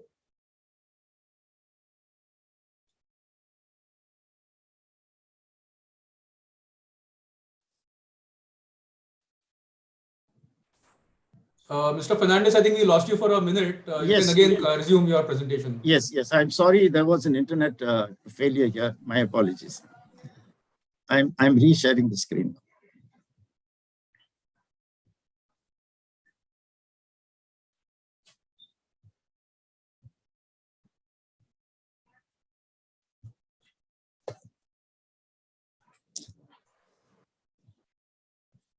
We were talking about express warranties and the damsel sword when the internet just suddenly vanished, and I apologize for that.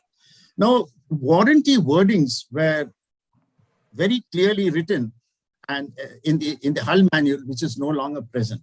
So now if you read some of these wordings, they are absolutely not implementable, which means it is one way of not paying a claim at all by including warranties which can't be implemented. And I'll give you examples of those in the next slide. The issue of an insurance policy, which is a contract of insurance, some of the wordings which I have seen clearly indicates that there is no quality check or quality control. I recently came across a marine hull policy for the towage of a vessel where the sum insured was 3 crores and the deductible was 3 crores, which means you will never ever get a claim. Now that was a typographical error apparently, but it happened due to 2 reasons. Number one, the figures were not, the amount was only in figures and not in words. And secondly, nobody apparently checked this policy at all. Now, what would have happened if there was a claim? The claim would have not been paid because there is a fear of audit among all, especially the public sector insurers, not to amend a policy and rectify a policy, even if it is wrong after a claim. So these challenges require to be addressed, which means in that case, neither the insurer, nor the broker, nor the assured had read the policy, and it was discovered only when a risk management consultant pointed this out to them. There are some policy aberrations, which are, as I said, fit for the book of Guinness Book of Records. You will never find a policy where the deductible is equal to the sum insured. Now, what is this damsel sword of express warranties and H&M policies? The first one is non-propelled barges. There's an ISM and crew competency of barge and tug during the entire period of insurance. A non-propelled barge is unmanned. The question of an ISM being applicable does not arise. And the tug which tows it is on only for a period of tow. So how can the the barge owner ensure that the tug, which is used only for a short period of time, has all the crew competency for the entire period of his policy, which means no claim can be paid. Sailing vessels, not only an ISM warranty, they want a classification warranty during the entire period of their policy. And at least the Indian Register of Shipping does not class wooden sailing vessels. Fishing vessels, the same. Yachts, the same. Tug below 500 GT, ISM and towage approval. Tugs don't require towage approval simply because they are a tug. But the barge, which is non-propelled, requires a towage approval. So non-propelled barges, again, crew competency. And ocean-going vessels, this takes the cake, to be moored and anchored in port during heavy weather. Now, this may seem fictitious. It is not. I have proof for all of this. What is the point? Is it a criticism? No, it's not. It's a wake-up call.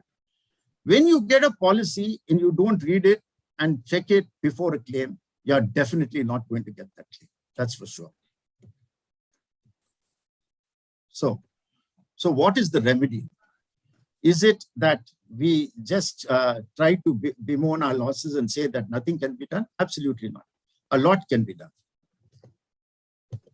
What are the concerns as far as claims? Insurance intermediaries and service providers in India. Incidentally, the IRDAI, which is the regulator, does not differentiate between insurance intermediaries and insurance service providers, and uses a common name of insurance intermediaries, including service providers like surveyors. These regulations are silent.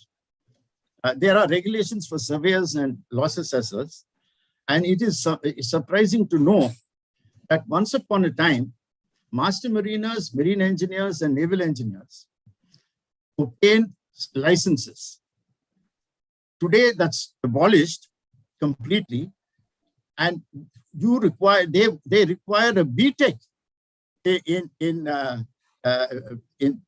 either naval architecture or mechanical engineering to survey a ship, which this guy perhaps has never sailed on, or doesn't even knows anything, whether in his studies or in his experience. So licenses are just given without the absolute aspect of fundamental requirements of what a surveyor should do. So that's the big tragedy that we have today. Expectations of insurers. Some insurers say that my surveyor should not only be my eyes and ears, but they also should speak for us, and they should do all the negotiations with the assured. Now, that is not the job of a surveyor, because this is a contract between the insurer and the assured, and the surveyor is only to facilitate a survey independently. That is, the assured expects a surveyor to be fair, but unfortunately that is not. Those surveyors who are fair eventually don't get work. This is all track record, and this is my experience over the last 43 years. The survey report. As far as marine hull is concerned, you can say that the survey report number of pages vary with the amount of claim and the survey fees. The amount of unnecessary garbage which is put into a report makes it so confusing that nobody has the time in an insurance office to study it. They will only look at the last line and say, repudiate this claim, so fair enough. And what are the reasons? Lack of due diligence. Now, just pull out words and phrases without any meaning. And unfortunately, there is no appellate authority. Neither the IRDA nor any others are willing to look at it. The answer is go to court and get the claim with interest. Now, that is not utmost good faith. Now, there is a reason for all this, and we can't blame especially public sector insurers, because they are under the damosel sword of audit queries and their provident fund and gratuity. So there is a systemic problem here. Remove the fear and give authority to insurers to make decisions rather than to allow them to delegate it to surveyors and loss assessors. Last but not least, the average adjuster, general average, these two words are conspicuous by its absence in the IRDA regulations, according to which, as per the present IRDA regulations, a surveyor, and he did not necessarily have a marine background, is also required to adjust a general average claim, although it doesn't say so, but by implication, it means that the concept of general average and average adjusters is not there at all. There is no dispute resolution and prevention clause in marine hull policies. That is also a very big lacuna. So action speaks louder than words. What's the use of talking all this? The pen is mightier than the sword. And if the sword is very short, then, well, the pen is very sharp. However, just talking won't help. And so I have written 2 articles in the Bima Quest, which is a prestigious journal of the National Insurance Academy. One on regulations for surveyors need review and express warranties in marine policies, highlighting all these challenges. Now let's briefly look at the case of the VLO Arun. The background of the vessel was was a 10-year-old vessel, twin screw vessel, very large crude carrier, and oil and ore carrier. And she was considered a total loss, constructive total loss, because one of her crankshafts on the starboard side had fractured, and she was in Singapore. She was towed to Alang. She came on her own power with 1 screw to Alang, and from Alang, she went on her own power to be beached. So the voyage from Singapore to India was without much of problems, and the insurance of the funeral voyage was done by a local underwriter. And unfortunately, the vessel the single screw broke down. The only engine which was there broke down. The vessel drifted, went on rocks before she could go to the beaching plot. So there was a valid claim under the hull and machinery policy. Surveyors and average adjusters were appointed in this case by the underwriters. The statement of adjustment was given, despite saying that the claim is payable, despite which the underwriters sent the file to a surveyor who said repudiate the claim, and the matter went up before the Consumer Forum and the Honorable Supreme Court. And this is available on the internet. If you read these judgments, you can find what all that I have been said is condensed by the criticism of the insurers by the courts of law on how claims are settled. So very briefly, I would like to compare and contrast a ship upright and stable. As we all know, weight and buoyancy are there. There is an underkeel clearance, and all this because of the freeboard and the plimsoll mark. So you have reserve of buoyancy. Try to look at this, which means the ship is upright, positive stability. Compare and contrast this with insurance. The bottom line, then we have the marine insurance portfolio, which is risk and reserves. You have the freeboard as prudent underwriting and prudent claim settlements. Underside of keel and the underkeel clearance is the reward, which is the underwriting profits. So ideally, this should be the scenario. However, what happens is when there's instability, the ship goes upside down, there is buoyancy, but there is no stability. And what also happens is you can have a situation where the top line and the bottom line are such that the vessel is fine. She is buoyant, but she is unstable. So which means it is unprofessional, but profitable. Now, ship apparently afloat, but actually aground. And when there are no underwriting profits, the vessel is aground. A ship apparently afloat, but actually aground and sunk in the mud is when there are underwriting losses. In the earlier cases, it was that there were no underwriting profits, but here you have underwriting losses. So is marine hull insurance in India afloat, stable or unstable? You have to answer. Is it apparently afloat or firmly aground? And you know with underwriting losses where it could be. Every marine hull insurance portfolio has been underwriting losses. So the reason, root cause being inadequate premiums, the consequence being non-payment of valid claims. So summary and conclusions, managing the risk of ships and lack of awareness. It starts with the ship owner. The ship owner has to do his duty. He has to analyze his own risks. He has to fill in a proposal form, even if a proposal form according to IRD is not required, so that the risk can be assessed. He should tell the underwriters by the fair presentation of risk, disclose and represent everything lest that be used against him. A prudent ship owner will always act as though uninsured to minimize the loss. And so should be a prudent insurer who should also do a risk assessment before insuring that vessel. The duty of disclosure and representation has been merged as the duty of fair presentation of risk in the Insurance Act 2015.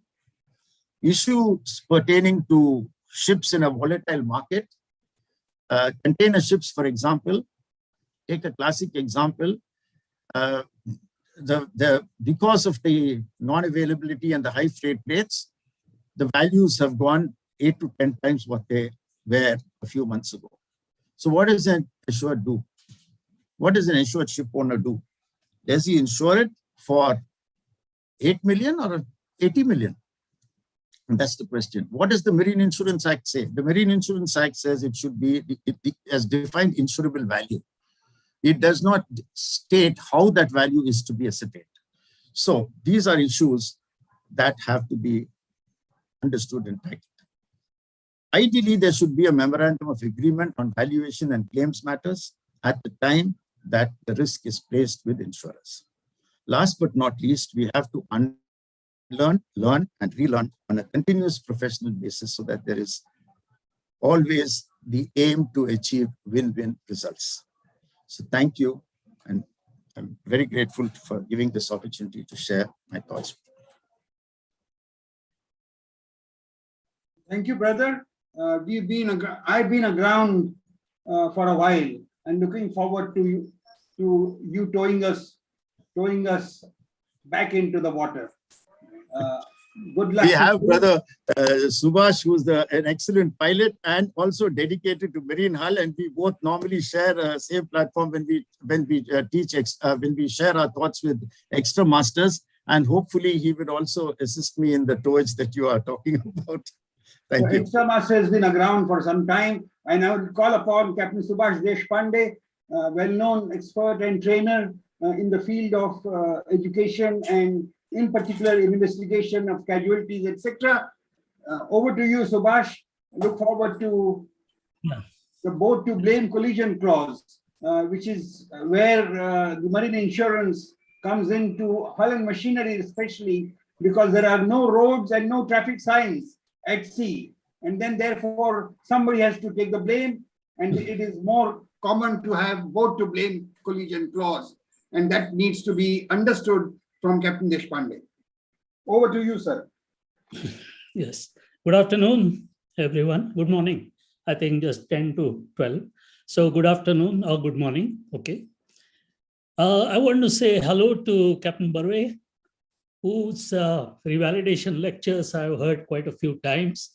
Dr. Saxena, with whom I have shared many platforms of teaching, including extra chief engineers. And I always learned quite a lot from these gentlemen. Also, Tony Fernandez, who's my friend, guide, and philosopher, as they say. Two things which Tony did not say, which I'm going to tell you first, which he loves to say. Yeah. One is that the Manusmruti writes something about maritime law. It says, if you have a problem with law, go to a seafarer. Wow. So that means the seafarer had a lot of good practical legal knowledge. It means that, or we can conclude this from that.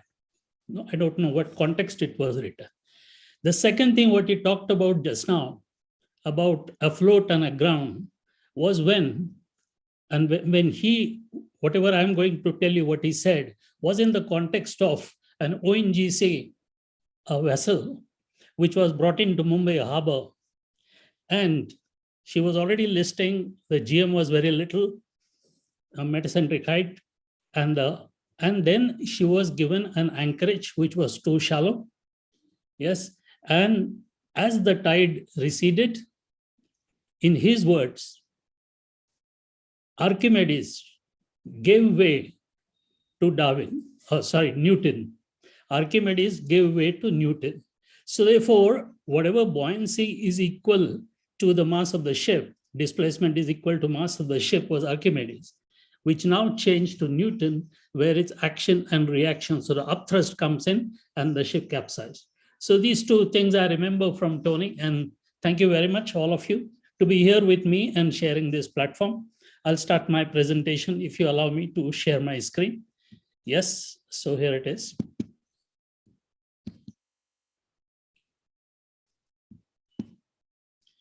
Can you see my screen, sir? Yes, brother, you can. Yes, okay, thank you.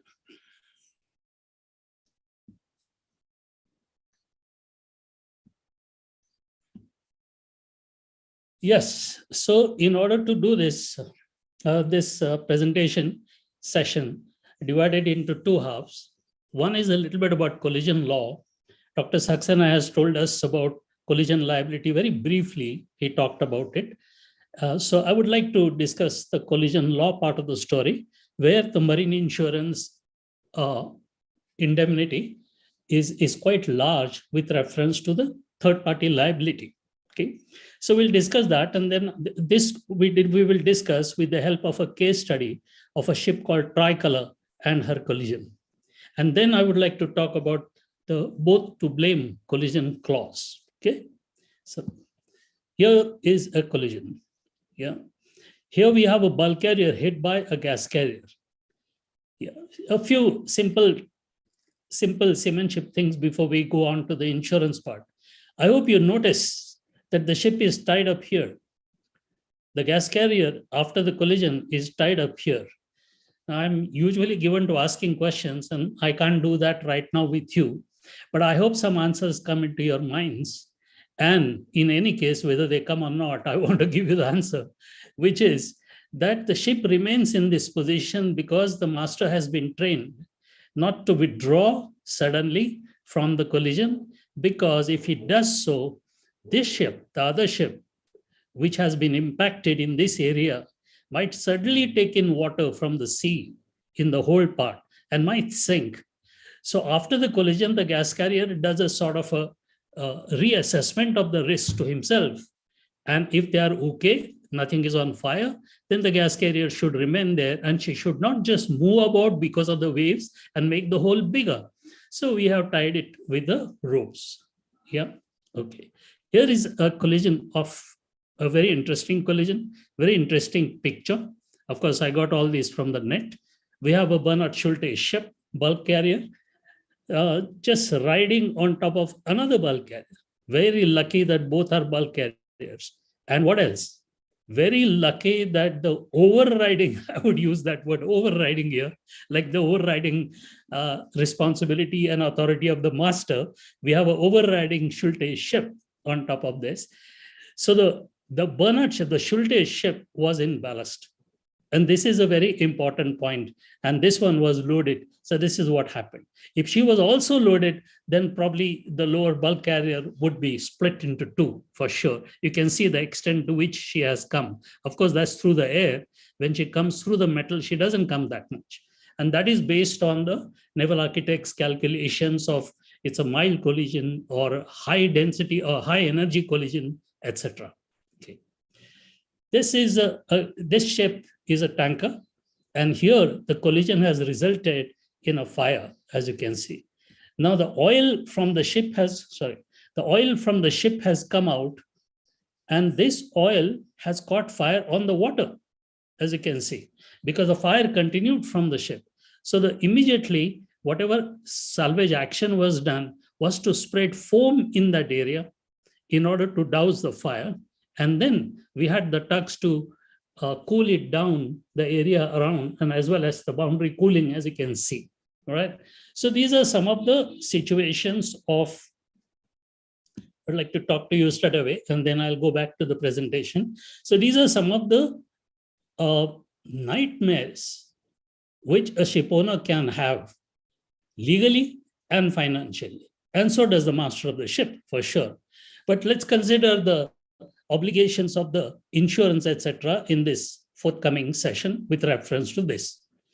The collision liability coming from here consists of the damage to the other ship, to the hull and machinery, damage to the cargo on the other ship. It can also be to other, if anybody gets, if there is pollution from that ship, it might also land up with reference to pollution. That is the liability of a ship which has been blamed for the collision.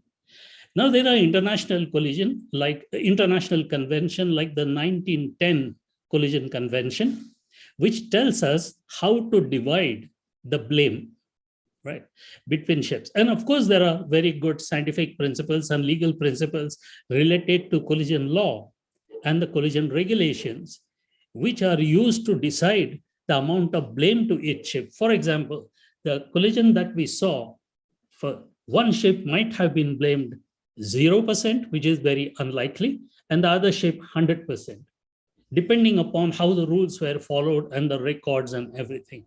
So therefore, the ship owner's liability lies with reference to those percentages, which is called apportioning the blame. And generally, the hull and machinery underwriter, under an ITC clauses policy, would be ready to pay for this liability of his ship owner, in addition to the loss or damage to his own ship. So we have an insurer which has insured the Schulte ship.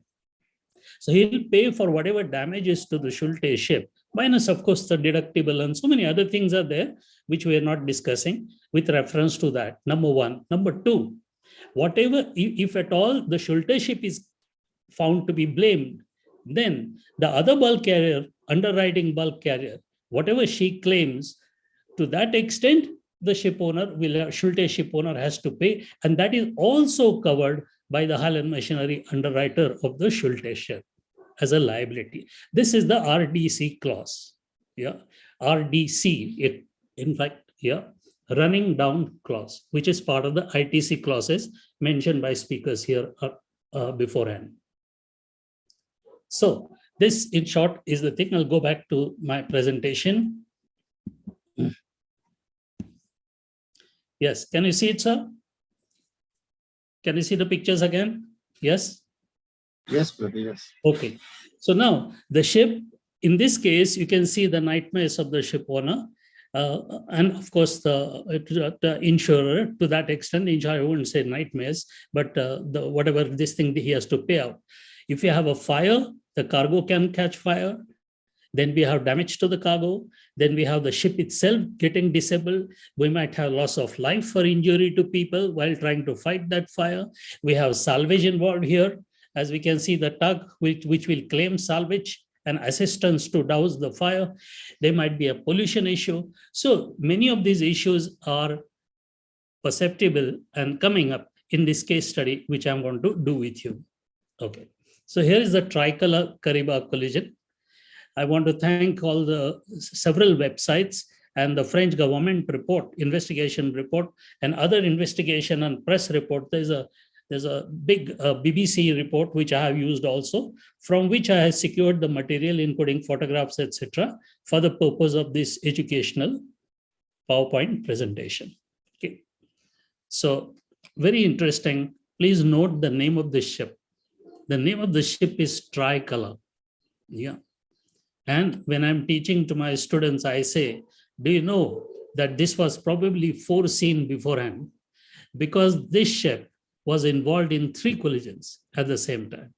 Let's talk about this first collision. As you can see this picture here, this happened in the English Channel. The Tricolor, which is a car carrier carrying luxury cars. Yes, Captain Dixit mentioned about the Felicity. This was even bigger than that. She carried 3,000 Volvos, BMWs, and Saabs, the Tricolor. So she was a car carrier.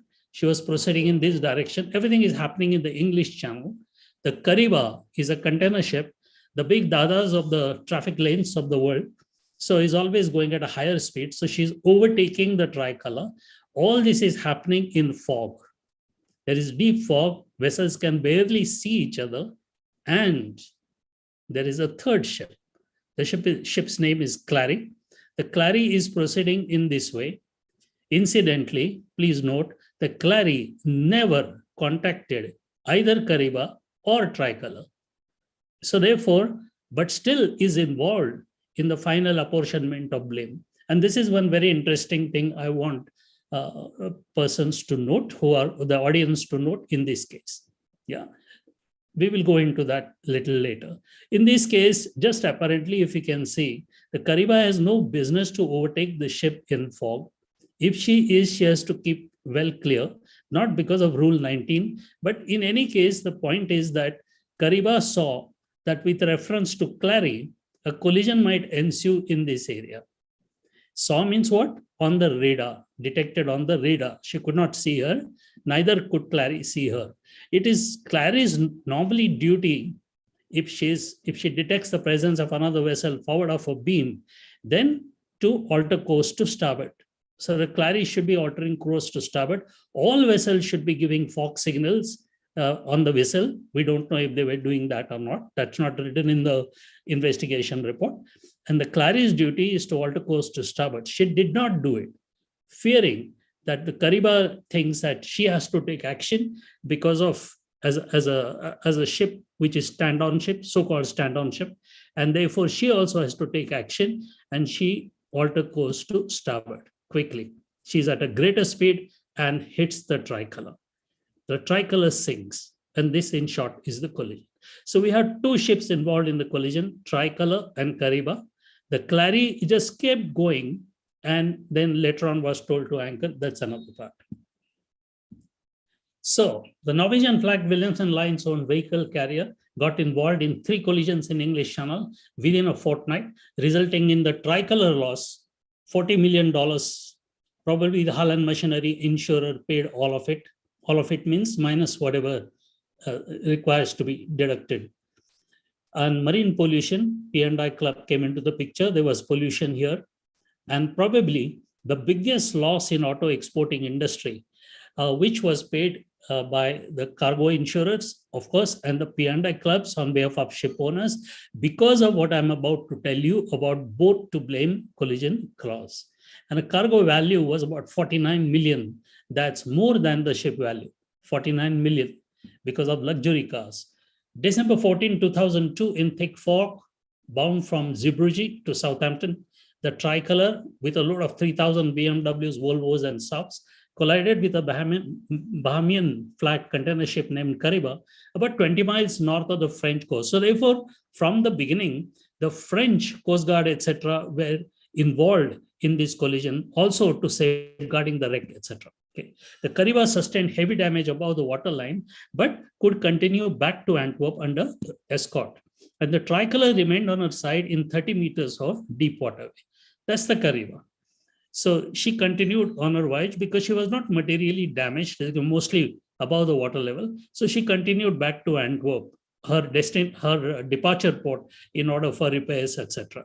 That's Kariba. So there was no loss of life or anything like that. No cargo on the Kariba was damaged. Now, state of the Tricolor after the collision. So that's how the Tricolor was after the collision, lying on her side, probably had very little GM at the time she was hit. But that story is not very clear, reading from the investigation reports. And the status of 3,000 BMWs, Volvos, and Saabs. Yeah. So you can say the entire cargo is almost immediately lost. This is a close-up picture taken by the salvors after the hull was cut into 9 pieces by the salvors. Salvors again were Smith-Tuck, the same salvor which was earlier discussed. Danger marking buoys with lights. Now we have a wreck right in the middle of a busy channel, right?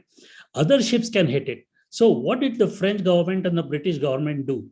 They put up a lot of navigational buoys. They put radar beacons, which are icons around it. And of course, radio navigational warnings. And there was a barge and 2 police vessels guarding and talking, flashing lights, etc. to all those who pass. And there, of course, radar transponders were fitted. This protection was almost foolproof. But no, fools are ingenious. Just 2 days later, a cargo ship, Nicola, followed by another vessel, tanker Vicky, carrying 70,000 tons of gas oil, crashed into the Tricolor on January 1, 2003, after failing to listen to several warnings which were given. So, fools are ingenious. Salvage wreck removal work was assigned to the Dutch salvor Smith. And all pumpable bunker oil from Tricolor was recovered. This is of course the salvor job. There was pollution due to tug contact with the Tricolor's bunker tank, and also when the Vicky collided with Tricolor from Vicky's bunker tanks. Salvors took 3 months to split the Tricolor into 9 sections, and all this was removed from the place. Here are the legal aspects. In June 2003, the owner of the Kariba filed a complaint in the Southern District of New York. So this is forum shopping, guys. Okay. The New York has its own nice laws, or rather United States, which are sometimes favorable to those who are seeking refuge there with reference to forum shopping, as I said. So the Kariba filed in the New York court seeking exoneration from liability from all this, as well as limitation of its own liability, which is again coming under the LLMC convention related to the gross tonnage of the Kariba. The cargo owners from Tricolor, remember, all the cargo on Tricolor was lost. They filed claims for lost or damaged cargo. Meanwhile, the Kariba implicated the Clary and the Tricolor as third-party defendants. Look, if Kariba files against the Tricolor only, yeah, or Kariba has to pay all that, then Kariba's this thing, so they implicated Clary as well, so that they will also be paying part of that. Therefore, Clary was implicated, although it did not collide. And the Tricolor itself should be found to be at blame for something or the other. This was the pleading. The Tricolor and Kariba agreed to resolve their dispute against each other in Belgium. All parties agreed to substantive law governing this case derived from these treaties ratified by vessels flag state. And mainly this substantive law considered Colrex, which is of course agreed by all the nations, and the 1910 Collision Convention that I talked about, where the loss or damage to either ship is paid according to the proportion of blame which each ship will be assigned with. And that happens after some time. The judge ruled that the Kariba was 100% liable for the accident. Both Kariba shipowner and the Tricolor cargo interests appealed to the US Court of Appeals. Obviously, the Kariba shipowner wouldn't take this. So he wants other ships also to be involved, contesting that Kariba's fault was not the sole cause of the collision. Findings of the appellate court, so they went to appellate court, were published in July 2007. Apportionment of blame. The judge assigned the apportionment of blame and share liability as follows. The Tricolor, 17%, Clary, 20%, and Kariba, 63%. So the main blame was to Kariba. So they would be paying to each other in this proportion for the loss of the Tricolor, including the cargo damage. Now, obviously, their own, who will pay on the behalf of the shipper is the ship owner, which is liable. Who will pay on behalf of the ship owner? But that's where the insurers come into the picture. How is Clary made liable is my question. Clary did not even contact either of the ships. She did not collide at all. So here is a point for you. Article 13 of 1910 Collision Convention says, this convention extends to the making good of damages when a vessel has caused to another vessel or to goods or persons on board either vessel, either by the execution or non-execution of a maneuver or by the non-observance of the regulation, even if no collision has actually taken place. So all mariners, masters, chief officers, if there are any, please note this very important point. I got away with it, I didn't collide, doesn't mean that you cannot be blamed. And therefore the Clary, without touching them, should have alter course to starboard. It did not. This was considered very nicely, and that's why I like this case very much. Was blamed 20%. The claims and insurance aspects, the Tricolor and Kariba, loss or damage to hull of each other, that's collision liability. The RDC running down clause of the hull and machinery insurer. This can be 3/4 or usually the 3/4 liability comes in ITC hulls 11083. Yeah, and accordingly, 3/4 of that, the hull and machinery underwriter would pay, and 1/4 would be paid by the P&I club. Cargo on Tricolor and others. Now we're talking about cargo. Loss of cargo, collision liability, both to blame P&I clubs and hull and machinery. Just some interesting things. French and British governments who mark the wreck and petrol and all that kharcha, all that expense they will be claiming. And the ship owner of the particular wreck will have to pay it. I have written here Nairobi Convention, which came into force in 2015. But earlier also, under LLMC, the ship owner of the Tricolor would be obliged to pay to both these governments for marking the wreck and warning ships and all that. That's his duty. And his P&I club will pay for that. The rescue tug and the Kariba, there were some people in the water when the Tricolor sank. They did some search and rescue, and the tug was diverted. Where would he get his money from?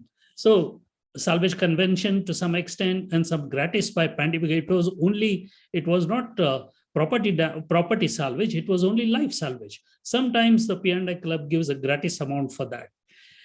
Environmental agencies and claimants, as we heard in a very good lecture on IPC fund today, there would be a lot of claims, birds, beaches, cleanup. The LLMC would be there. Why I'm saying LLMC? Anybody?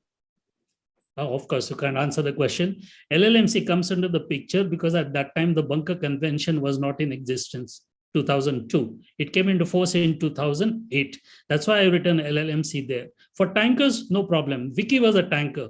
Vicky's oil would come under CLC. And of course, the fund convention if it exceeds that. And now I've written the bunker convention. Yeah, P&I club would pay the salver, bunker removal plus wreck removal, etc. So these are the claims and insurance aspects. Yeah. Under ITC Hulls 11083, will Clary's hull and machinery insurer pay up? That's my question. So the Clary, which did not collide at all, his hull and machinery insurance will contain this 3/4 collision liability clause. Will the insurer pay up under that? So this is I have reproduced the clause here. Just look at the last line of that clause.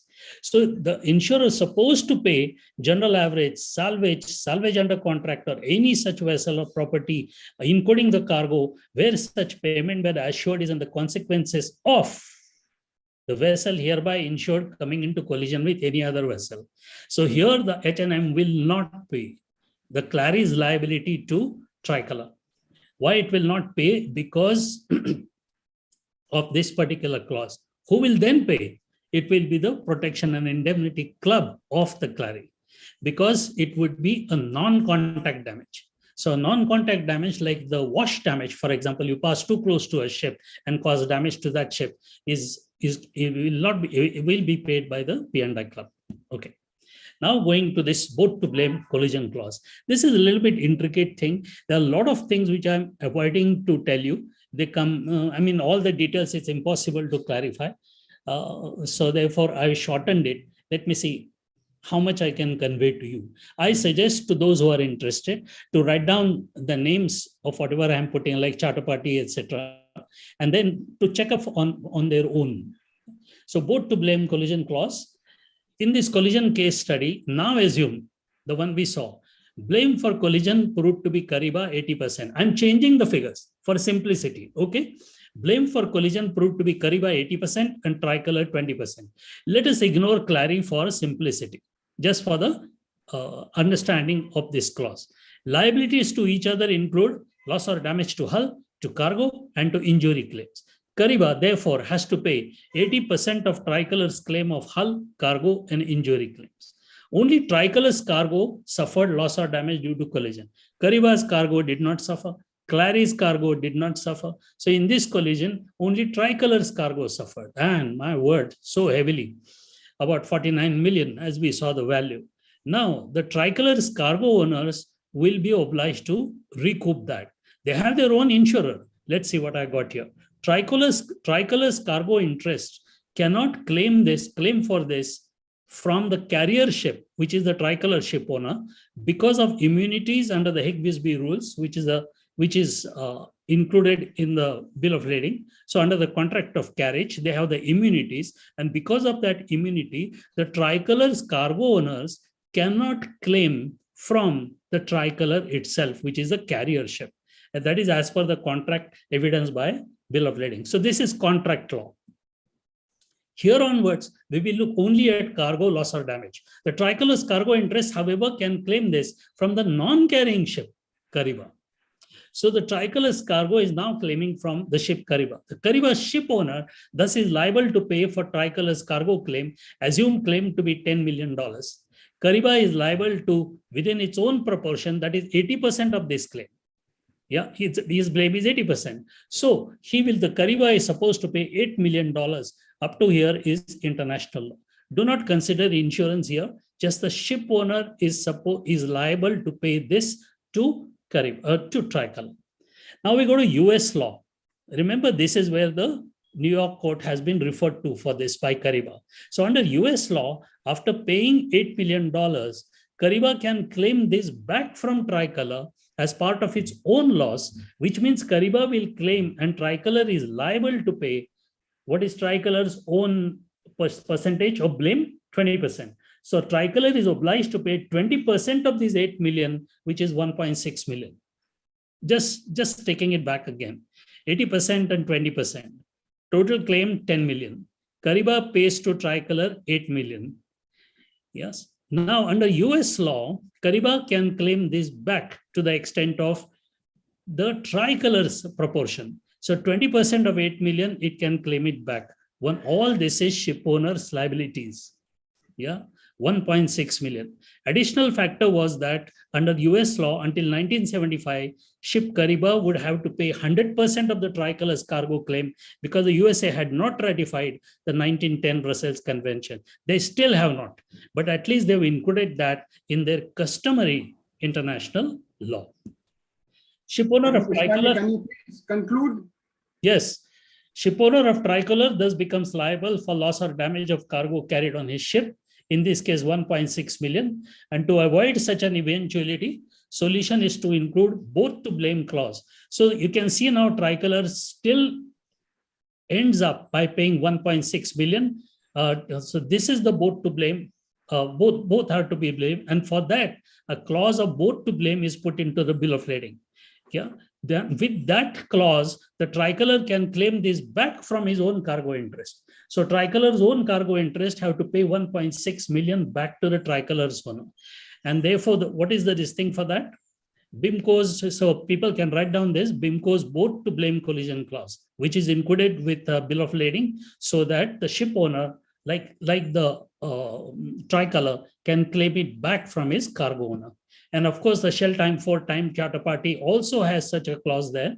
So you can check up any time charter party. And of course, finally, institute cargo clauses A, B, and C, where the cargo insurer, who is actually paying to the Tricolor to the Tricolor's cargo owners, 49 million or whatever, yeah, goes by subrogation, goes after this, and then claims that 8 million from there, and then is obliged to pay back 1.6 million. That is what is contained in these cargo clauses.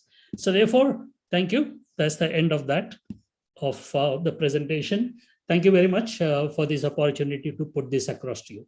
Yes, sir. Thank you, Captain Deshpande. Thank you very much for a very lucid explanation of a very complex issue of both to blame collision clause, which is not yet resolved in many disputes that are pending before the insurance companies. Now me bring the cargo interest into the picture, and we have a practitioner, Mr. Balasundaram, to give us his view on cargo claims and the way forward. Over to you, Mr. Bala.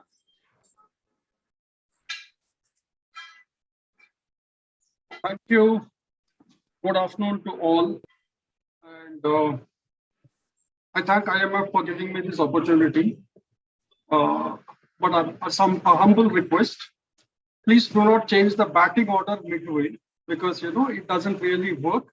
I was supposed to present at 11 o'clock and I had planned my day accordingly. So this sudden change, has upset my schedule a little, and delay is not covered under any marine cargo policy. So anyway, that being that. So now let us set the ball rolling. So will you share my presentation on screen, please? Right. Yeah.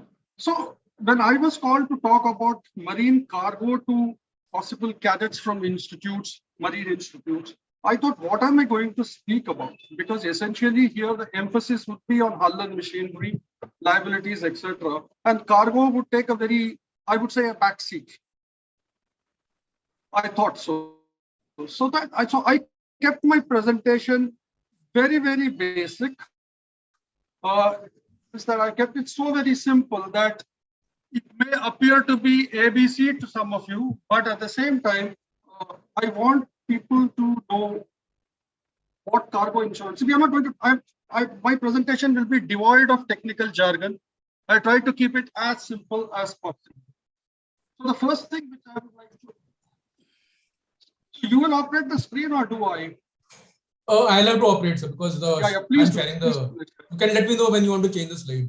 Yeah, you can change the screen now. You need to change. Okay.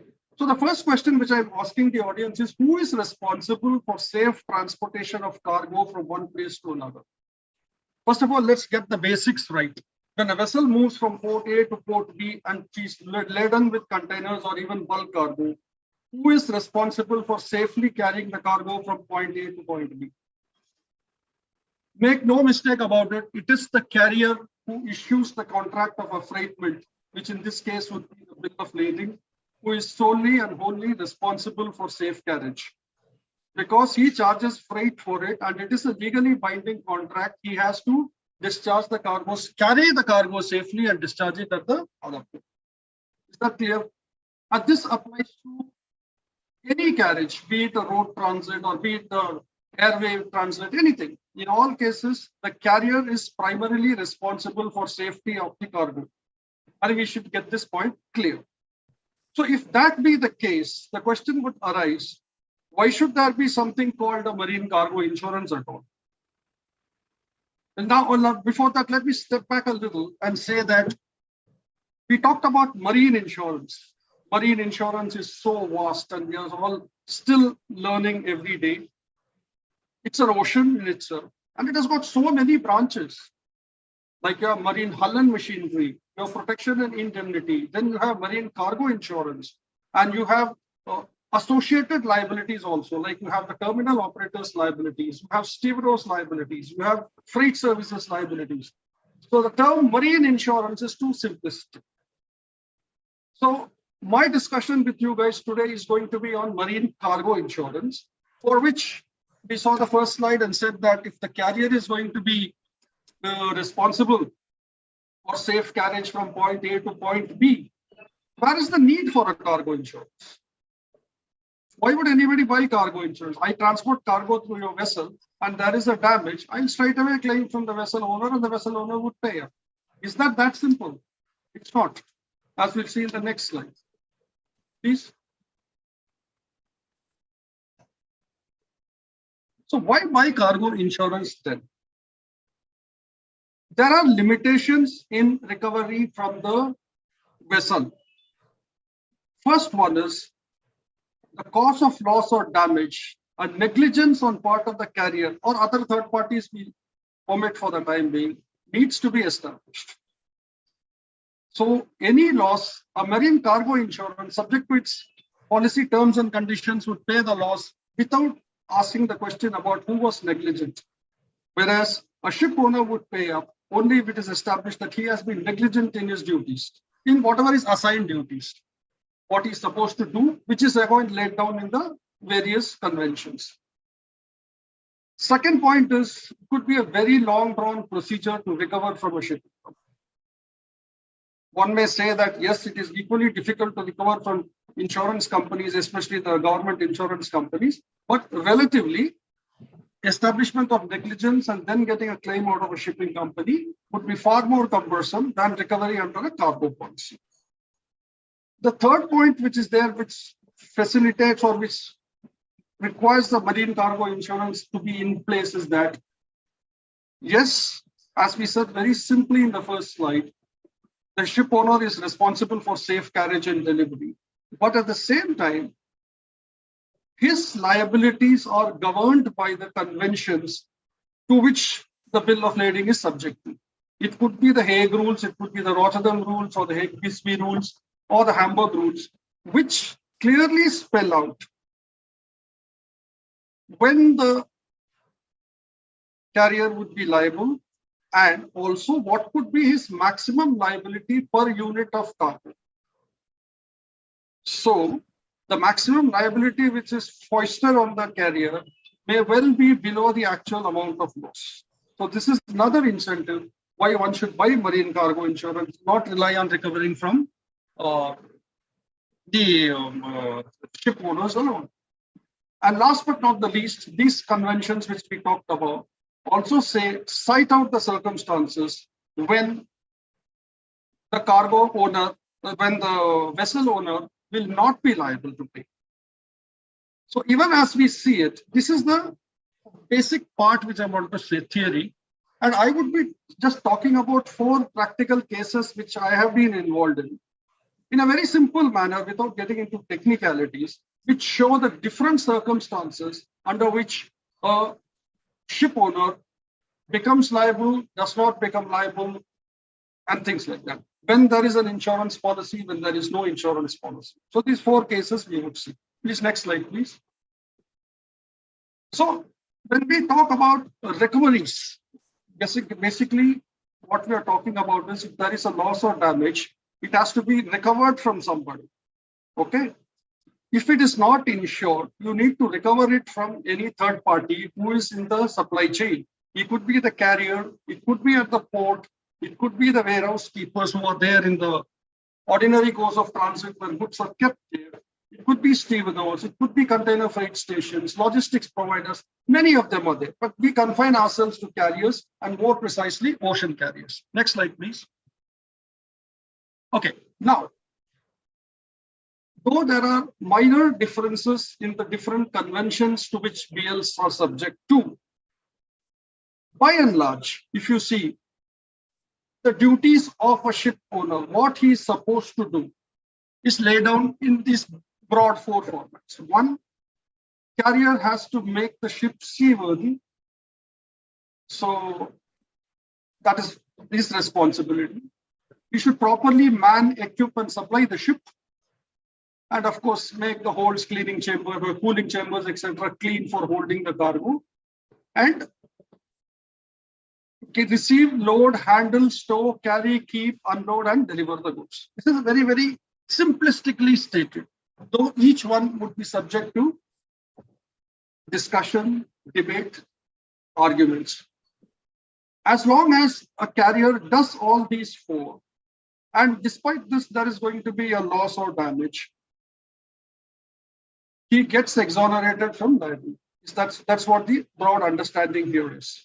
In reality, things vary a little, but these are the duties cast on the carrier, the shipping company. Okay, next slide, please. Okay, now, under the various conventions, I'm not getting into which is what. Broadly, the perils which cause a loss or damage to the cargo, for which the ocean carrier will not be liable. Fire, unless caused by his fault or privity of the carrier, act of God, act of war, even dangers of the sea, act of public enemies, negligence, neglect of the master, crew, navigation, management, etc., blah, blah, blah. And this is not exhaustive, as I have said. So, tie up with the second slide of us, which we saw, that even though the carrier is basically responsible for safe carriage from point A to point B, there are enough, I would not say loopholes, enough protection given to him also so that he is not foisted with all the liability for cargo damages or losses. So if it happens due to any of these reasons, the cargo owner could, the vessel owner could well say that I am not liable. But can the insurance company, if the cargo is insured, say so? No. They can say so only if the named peril is not covered under the policy, not otherwise. So the question of negligence does not apply to a cargo insurance policy. So it is better we buy a cargo insurance policy. Okay. Next slide, please. So if you look at it from the standpoint of an exporter or an importer, whether he is insured or whether he is not insured, it is incumbent that he protects his recovery rights against carriers. So here again, as a carrier, what we need to do is also to be seen. So if there is an apprehension that there is going to be a loss, a joint survey is the first important thing which happens, and followed with the notice of loss to the shipping company.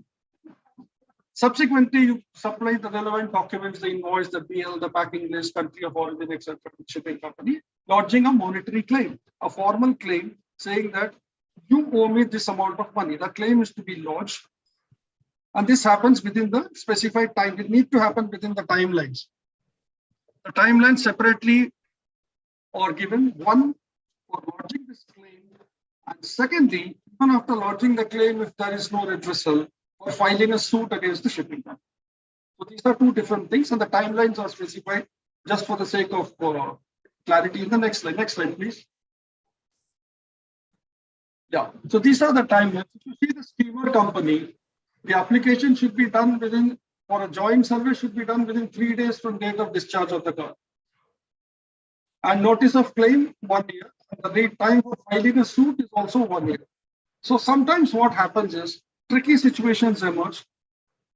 The cargo is insured. There is an insurance policy covering it. And a claim has been lodged against the shipping company also for protection of recovery rights, which I'll come to later. But the period of 1 year is about to elapse and still the claim is not settled. So what happens? Tomorrow the insurance company declines the claim. The insured should have a recourse against the shipping company. So many a time what happens is they file a suit against the shipping company. And if the insurer settles the claim, subsequently he joins the suit under subrogation. So now we get into the 4 cases which I wanted to briefly discuss with you. Just let's go to them first. Next slide, please.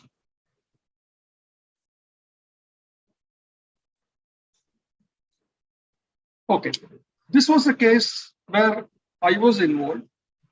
There was fire on board a vessel causing damages to the cargo. Okay, recovery rights were duly protected. That is, within the timelines, notice was given, everything was done. There was a cargo insurance also, and cargo insurer settled the claim. And he got a letter of subrogation from the claimant and proceeded against the shipping company for recovery. In fact, I was the cargo insurer, I can say. We proceeded against the shipping company for recovery. So the recovery can come from both cases. One, directly from the exporter or importer or the owner of the cargo, as I may say, if he has not insured his cargo, or even if he has insured the cargo, if the cargo insurer settles the claim and then under the right of subrogation, he proceeds against the shipping company for recovery.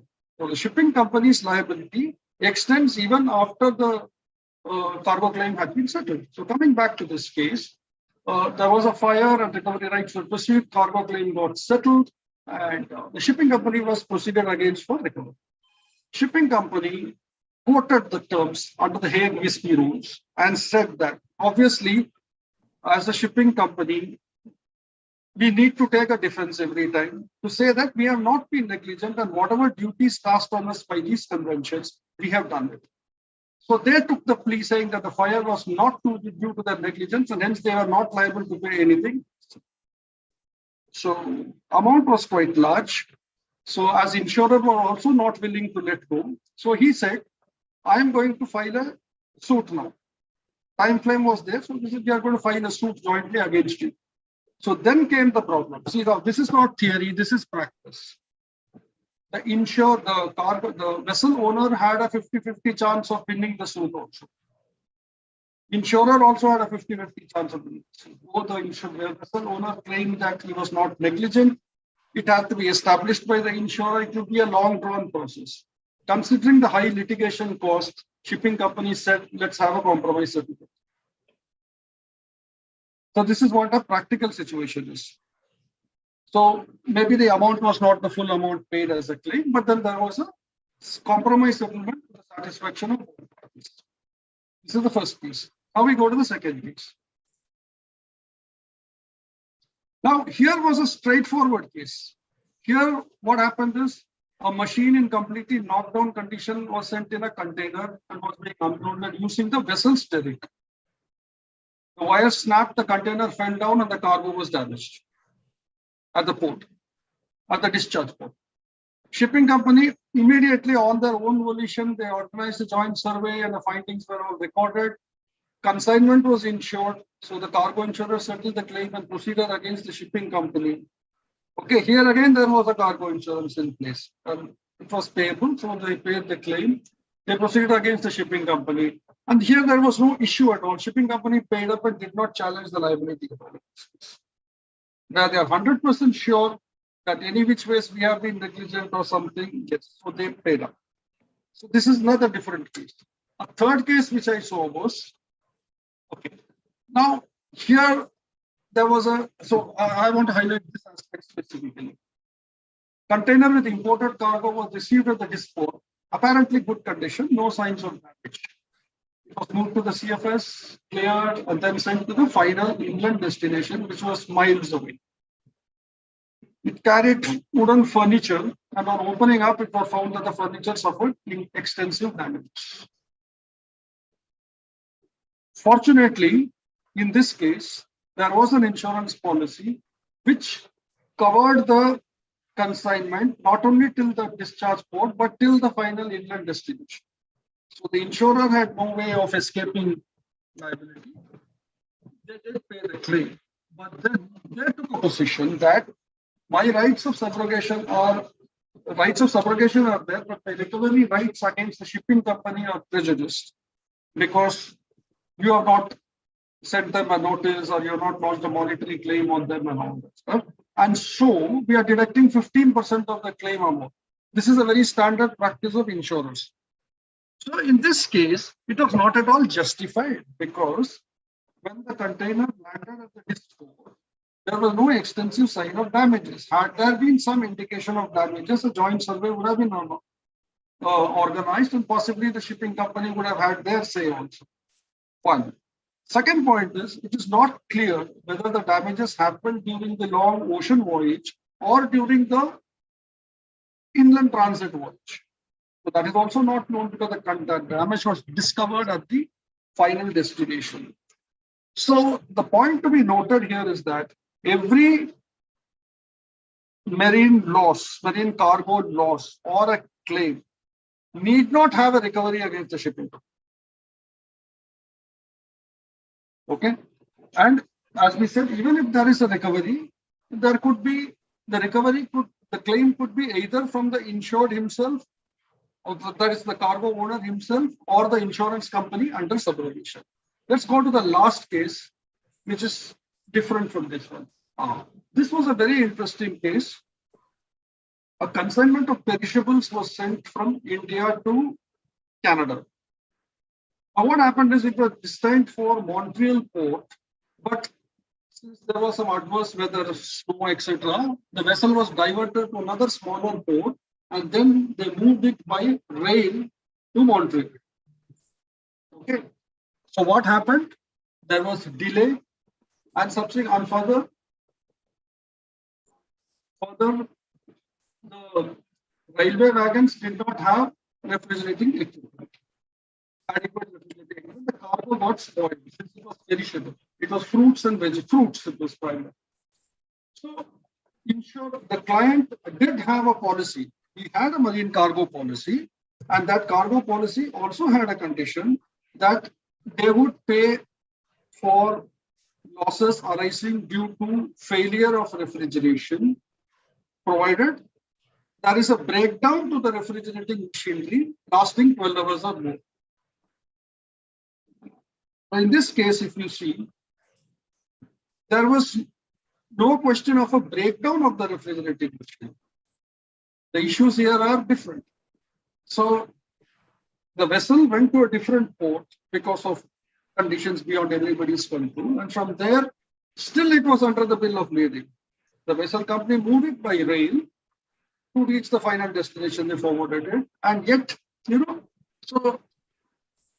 and the railway wagons did not have the cooling equipment. So there was no question of breakdown of refrigerating equipment and lasting more than 12 hours, which was a condition of the policy for a claim to be paid.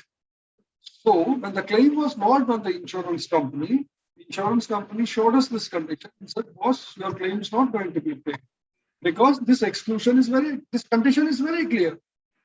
There has been no breakdown to any refrigerating equipment. Neither has there been a continuous period of 12 hours. So the breakdown itself is not there. So the question of 12 hours does not apply. So sorry, I am not going to pay the claim. But did this exonerate the ship owner from liability? No, because it was their negligence. It was informed to them that it was temperature controlled cargo and it had to be carried at a prescribed temperature, which under the circumstances, they could not manage that refrigeration in the railway wagon space. And also there was this delay which took place. So the shipping company admitted liability and settled the claim directly to the cargo. Though it was not in full, they offered and it was a negotiated settlement. So the point is, liabilities can come to the shipping company on cargo directly from the cargo owner or from the insurance company after settlement of claims. So I think that brings us to the end of the presentation. So I would only say in conclusion that ensuring that cargo interests are also taken care of, and institutions, educational institutions, tell seafarers about the need in taking care, what are the precautions they need to take as far as cargo is concerned, what are the liabilities which can come to them. So you see, recovery is a vital part of cargo claim settlements, but recovery rights need to be protected. But again, as I said, in all cases, there need not be a recovery for the insurer. We gave that example of that furniture, because most losses happen on a discovered basis. And as a shipping company, we need to fight tooth and nail to establish that we have not been negligent in our duties and we are not liable.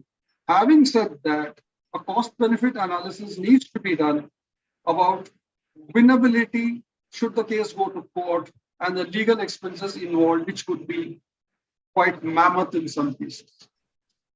And the last but not the least is the case that where there could be instances where there are limitations in the cargo insurance policy. The cargo insurance policy may not pay. That does not mean the ship owner is also absolved of liability. These are two different contracts. The basic duty for safe carriage from point A to point B rests with the ocean carrier. That's it. So thank you for your time. And if you have any questions, subsequently we can take it. That's all I have to say. Thank you.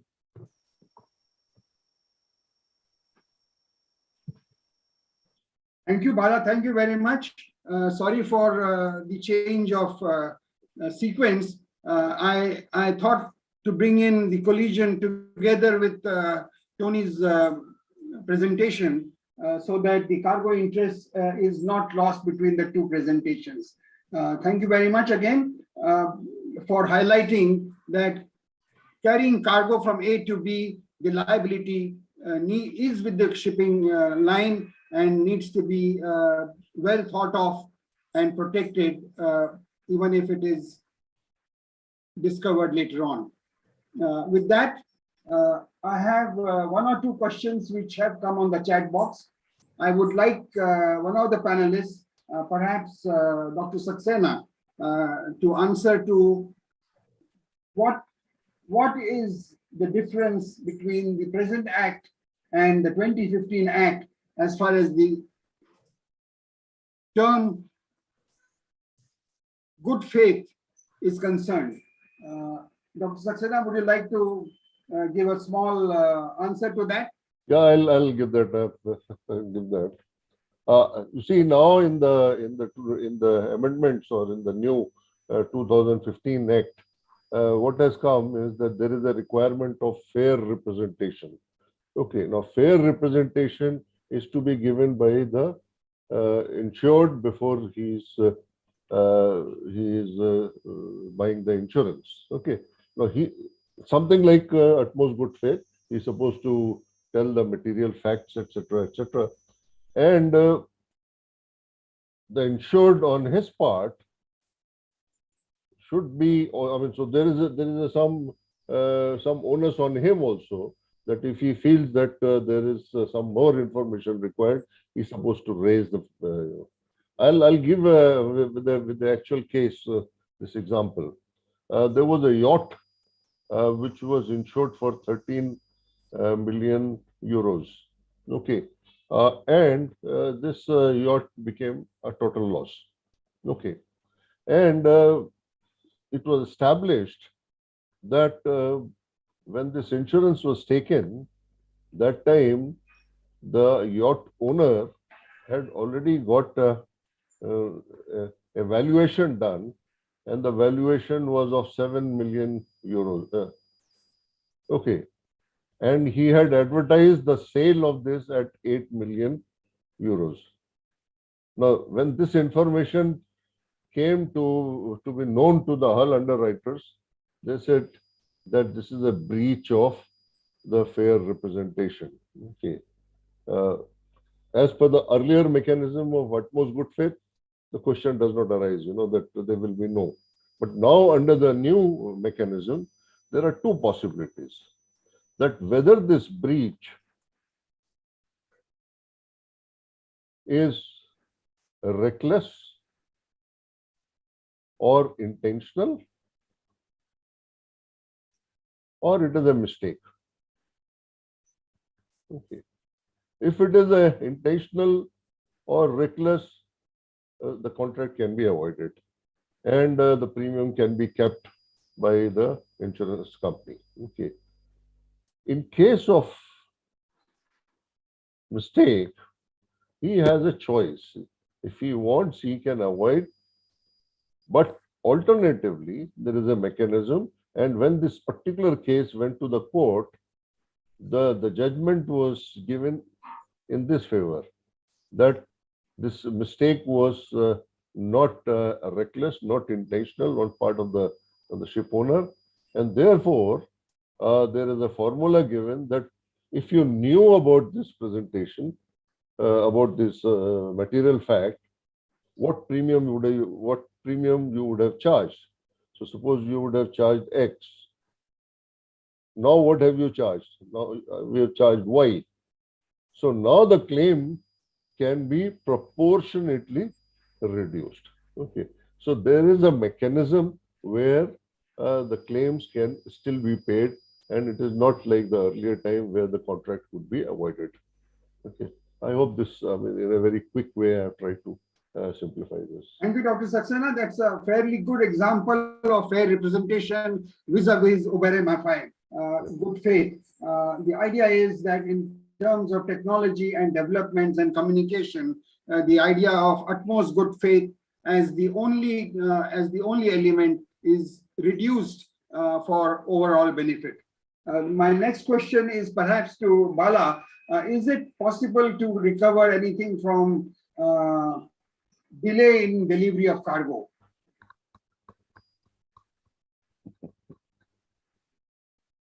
Sir, I think he seems to have, I don't know, got disconnected. He doesn't seem to be on the list of participants at the moment. We can just request him again to log in. Okay, I'll give him a call. Anybody else would want to touch upon until Bala comes back? No, usually delays are not covered. Usually delays are not covered. I would have thought so. Delay in delivery of cargo is generally yes. Ajay, go ahead. Dr. Saxena, mine is specifically with respect to your presentation on Ever Given. Now, Ever Given, all the cargo was stuck there, and the whole delay was over a month that the cargo reached the destination because of all the complications that you gave the deadlines. So, can the owner of the cargo who has insured the cargo for delivery by so-and-so date, because that's the contract. Now that contract has been breached. So can't he claim damages on that? That is what my question was. Basically that the delay that, eventually, because it may be crucial parts for some other forward thing, therefore the question. Yeah, okay, now I understand. You see, under the cargo insurance, it will not be covered. But there is a possibility that under tort, the cargo owner can always, if they demonstrate that the ship owner had a duty of care towards him, the duty was breached, and because of the duty of the breach in duty, they suffered loss. That means they have to demonstrate that they have suffered consequential loss. Okay, so in such cases, they can definitely try to claim from the ship owner or from the carrier, but not from the cargo underwriters. No, not to my knowledge. I don't think so. No. So there is a remedy available. But not against the cargo underwriters. ADG, a question for you. Why was the tanker, in spite of all these provisions, arrested in Ennore? I already replied that on the chat box, that I was making a limited point with respect to the scope for compensation available under Funds Convention, because it was a spill, although like MSC Chitra and Black Care every says it's a bunker spill, but fund allows a bunker spill from tanker, and that was not explored. That was limited point I was making. As far as the arrest other parts, I'm not the right person to talk about it because Coast Guard doesn't get into accident investigation, or we are involved in those aspects, so I can't comment on that. Okay, when we have some, if you can share a view on that between me and you or yourself on the email, maybe we can express some opinion or critically examine the issue in the next magazine of the IMF. Captain Deshpande, is it possible for you to comment in absence of Bala, what may be the status of multimodal transport insurance? No, I think Saxena sir only should be answering multimodal transport part. But if I can just go to the other question briefly in 30 seconds, the ship is likely to be arrested under Merchant Shipping Act for any violation of pollution laws on the Indian coast under the Merchant Shipping Act. So that's a different thing why the tanker was arrested. First, the arrest would come whether the conventions are applicable, whether ratified by India or not. The DGS would look into, or the Indian government would look into the arrest of ship in order to recover any claims, etc., for the cleanup and other things. That the government would do in any case, despite having all the mechanisms in place if required. Yes, sir. Thank you. Thank you. Can I come in for that multimodal? Yeah, go ahead. You see, there are two aspects here. See, cargo insurance is from the seller's warehouse to the buyer's warehouse. Okay, seller's factory to buyer. Okay, it is not limited to only the sea leg. Okay, right from transportation by train, by truck, by ship till it reaches. So that is the cargo insurance part. Okay, so but one important thing is when a cargo is given to a multimodal transport operator, let's say in ICD Ludhiana, he issues the bill of lading there. Okay, say Maersk Line. And therefore, Maersk Line takes the responsibility of carrying that container right from ICD Ludhiana right up to somewhere in interior of US. Okay. Now, in between, the cargo may be handled by truck, by train, by ICD owner, by terminals, by ships. You know, there are so many entities which are involved. Now, if the cargo gets damaged, obviously the consignee or the receiver of the cargo is going to claim from Maersk Line because they are the ones who have given the bill of lading, or they will claim from their insurance company. But let's keep to the multimodal transport operator. Now, obviously, under the terms of Multimodal Transportation Act, if it is liable, then the Maersk Line would pay. But subsequently, Maersk Line could claim from any of these people who are there in the transportation chain. So, in other words, the exposure of liability is to the ICD owner also, to a truck company also, to a train company also, etc., etc. And for all of them, there is a special club called TT Club, where this kind of a product is available, where they can insure their liabilities. Okay. So cargo insurance is right from seller to buyer, and liability in between wherever the liability rests. I hope that signifies. Thank you, Dr. Saxena. That gives me time to thank all the speakers and the audience for giving us a little more time. That we had a few glitches on the internet side. I have with me Dr. Pankaj Kapoor, the legal luminary of a younger age than all of us present here on the screen, to sum up the day's deliberations, and in particular give a view on the present conflict that is going on in the Russian-Ukraine area. If you could sum up the four speakers and give a view on this Russian Jamela, if I may say so, and what it might transpire going forward. Over to you, Pankaj. Well, thank you very much, sir, for that. And first of all, thank you, IMF, for this lovely, vibrant, and very invigorating session. In fact, I'm sure a lot of people here who are participants have benefited from this. And to start off with, Captain Dixit, he took us back to our to the beginnings of marine insurance a couple of 100 years back. Just to thank you for that, Captain Dixit. But to add on to that, he did mention about Queen Elizabeth time. I think it was much earlier than that. The Rhodians were also practicing, and there is written proofs of that they were practicing general average, which was taken over by the Romans, and then finally passed on to the Queen Elizabeth's time. But thank you, Captain Dixit, for that. He mentioned about the cost of cleaning up Exxon Valdez.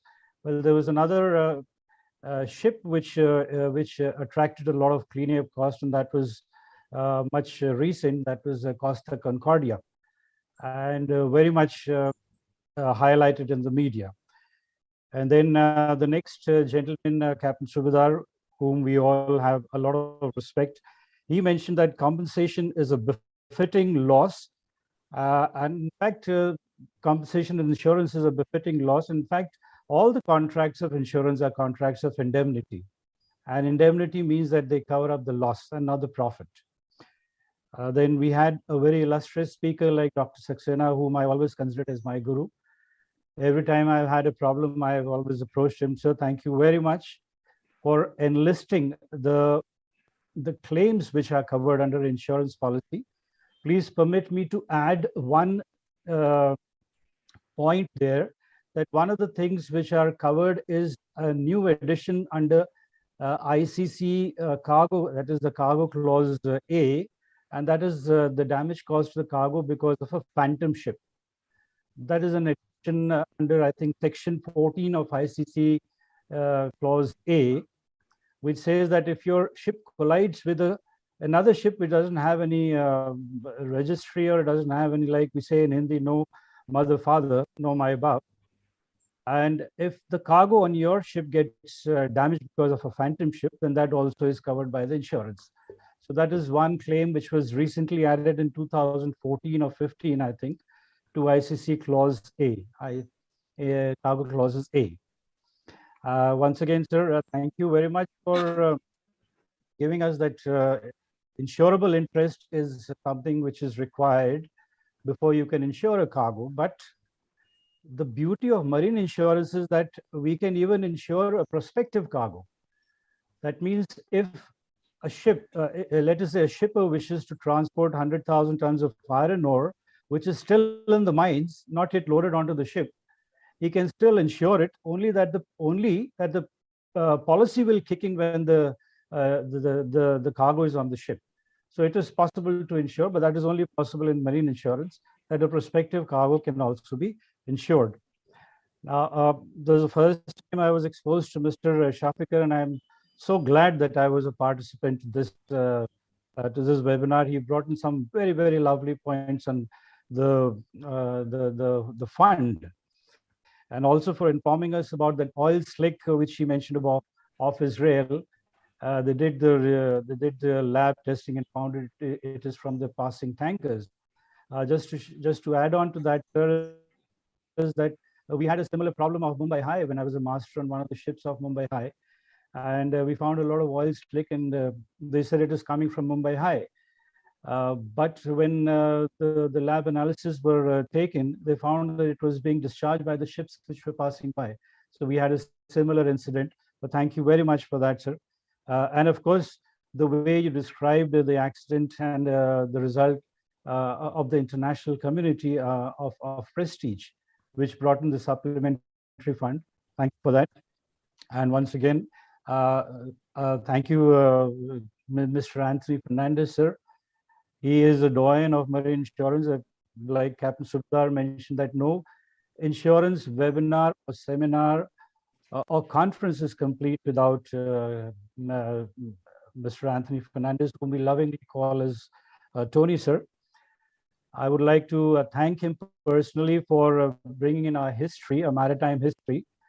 Just to add to what he has shared with us, a few years back, we had a judgment of our Supreme Court on Babri Masjid. In that huge judgment, sections 110 to 117, the Supreme Court mentioned about the maritime law.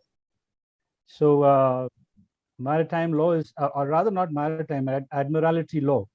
And in that, they did take us, Supreme Court in that judgment in those sections, took us back nearly 200-300 years, telling us how admiralty or maritime law has affected our country. But thank you very much for bringing that history, sir. And yes, as you rightly mentioned, that in today's time, hull and machinery is a big challenge because of continuous transfers and lack of knowledge of the people who are managing it. That's a big problem. As a practitioner of maritime law, I have experienced that myself.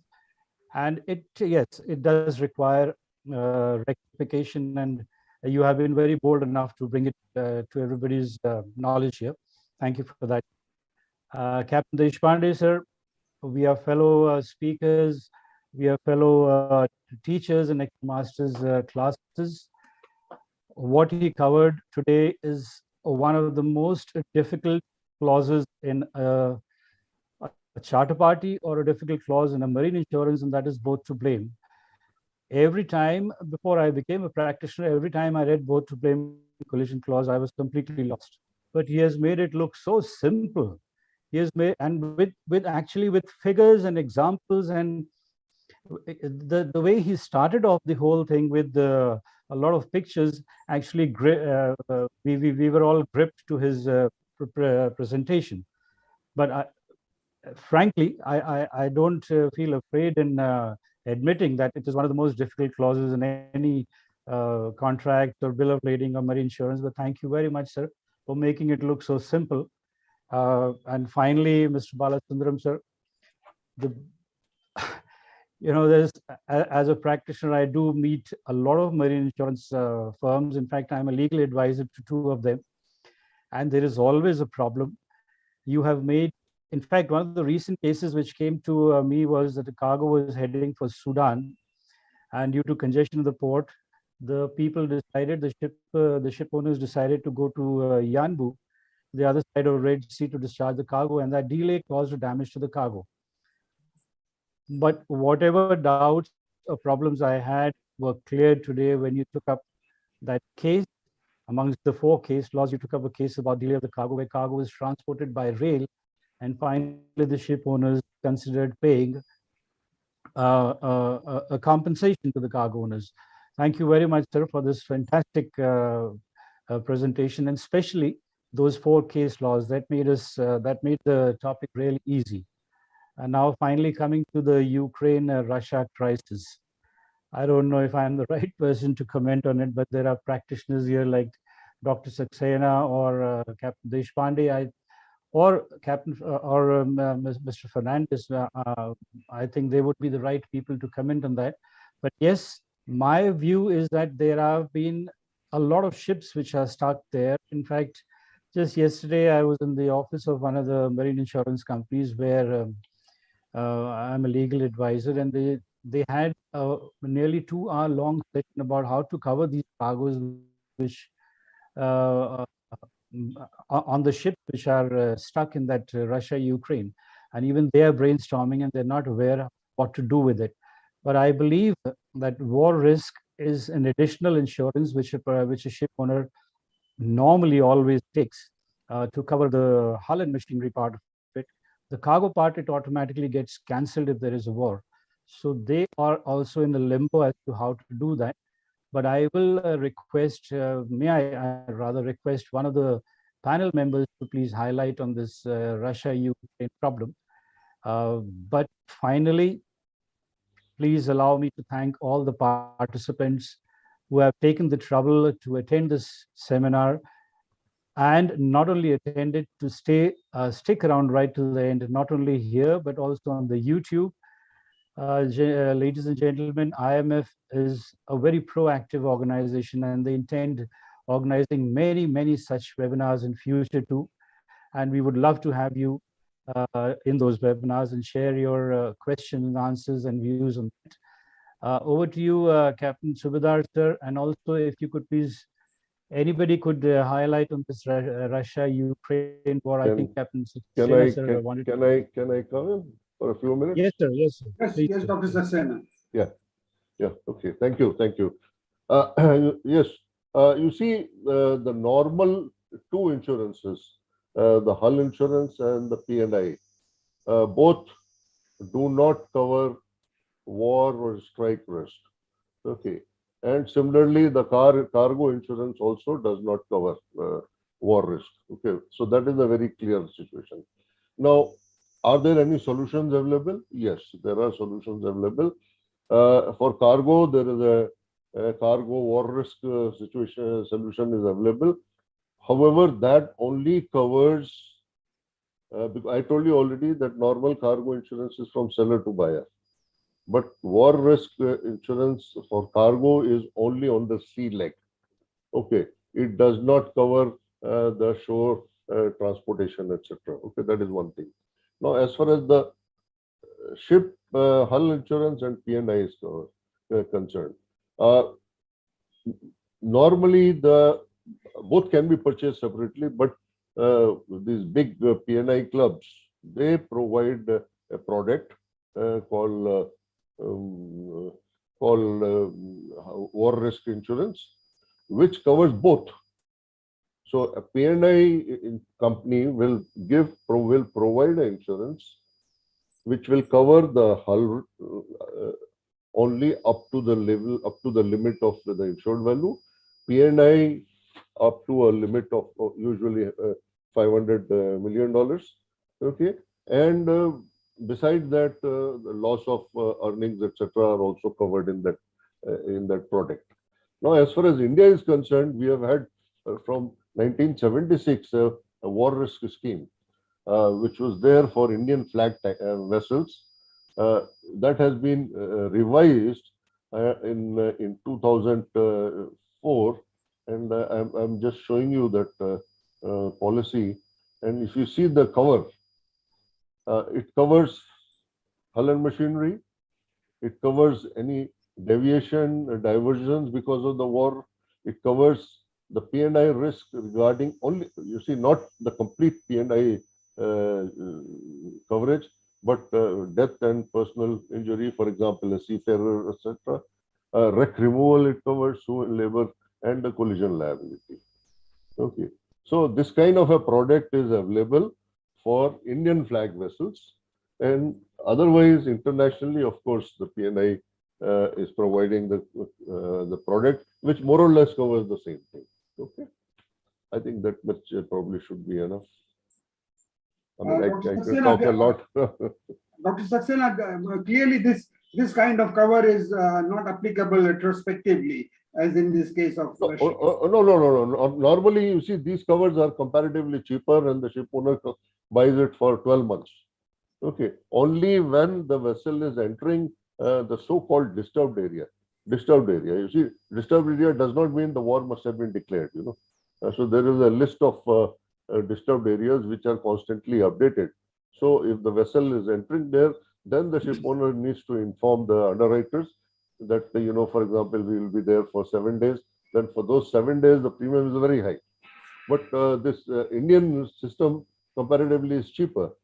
And that is the reason that during the Iran-Iraq war for 6 years, you know, our shipping corporation tankers were going in, and we never felt as a consumer, you know, otherwise any other tankers, the cost of transportation would have gone up tremendously.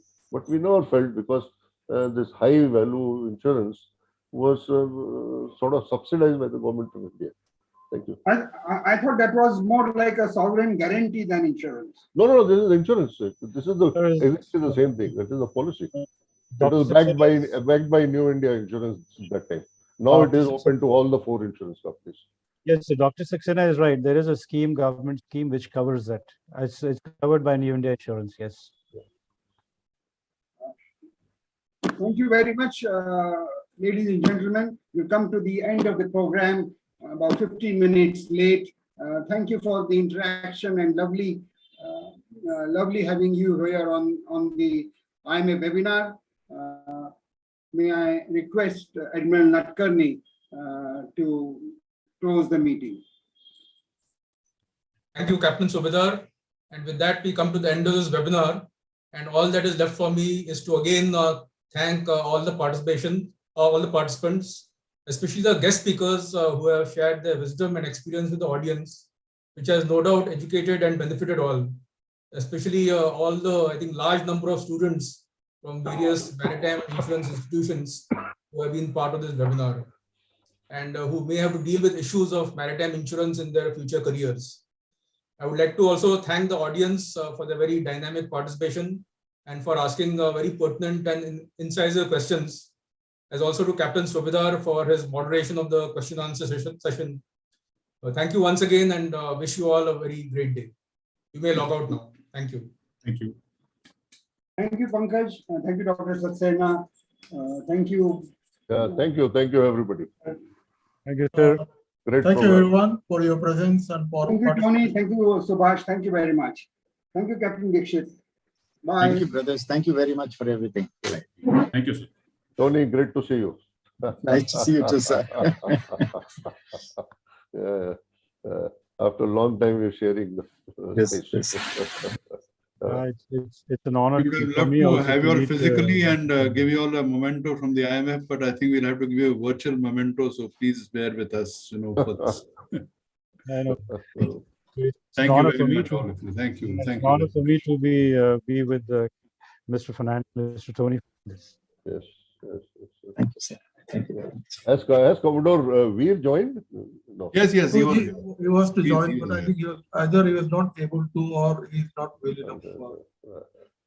No, he was very much there. I could see him, yeah. Sorry.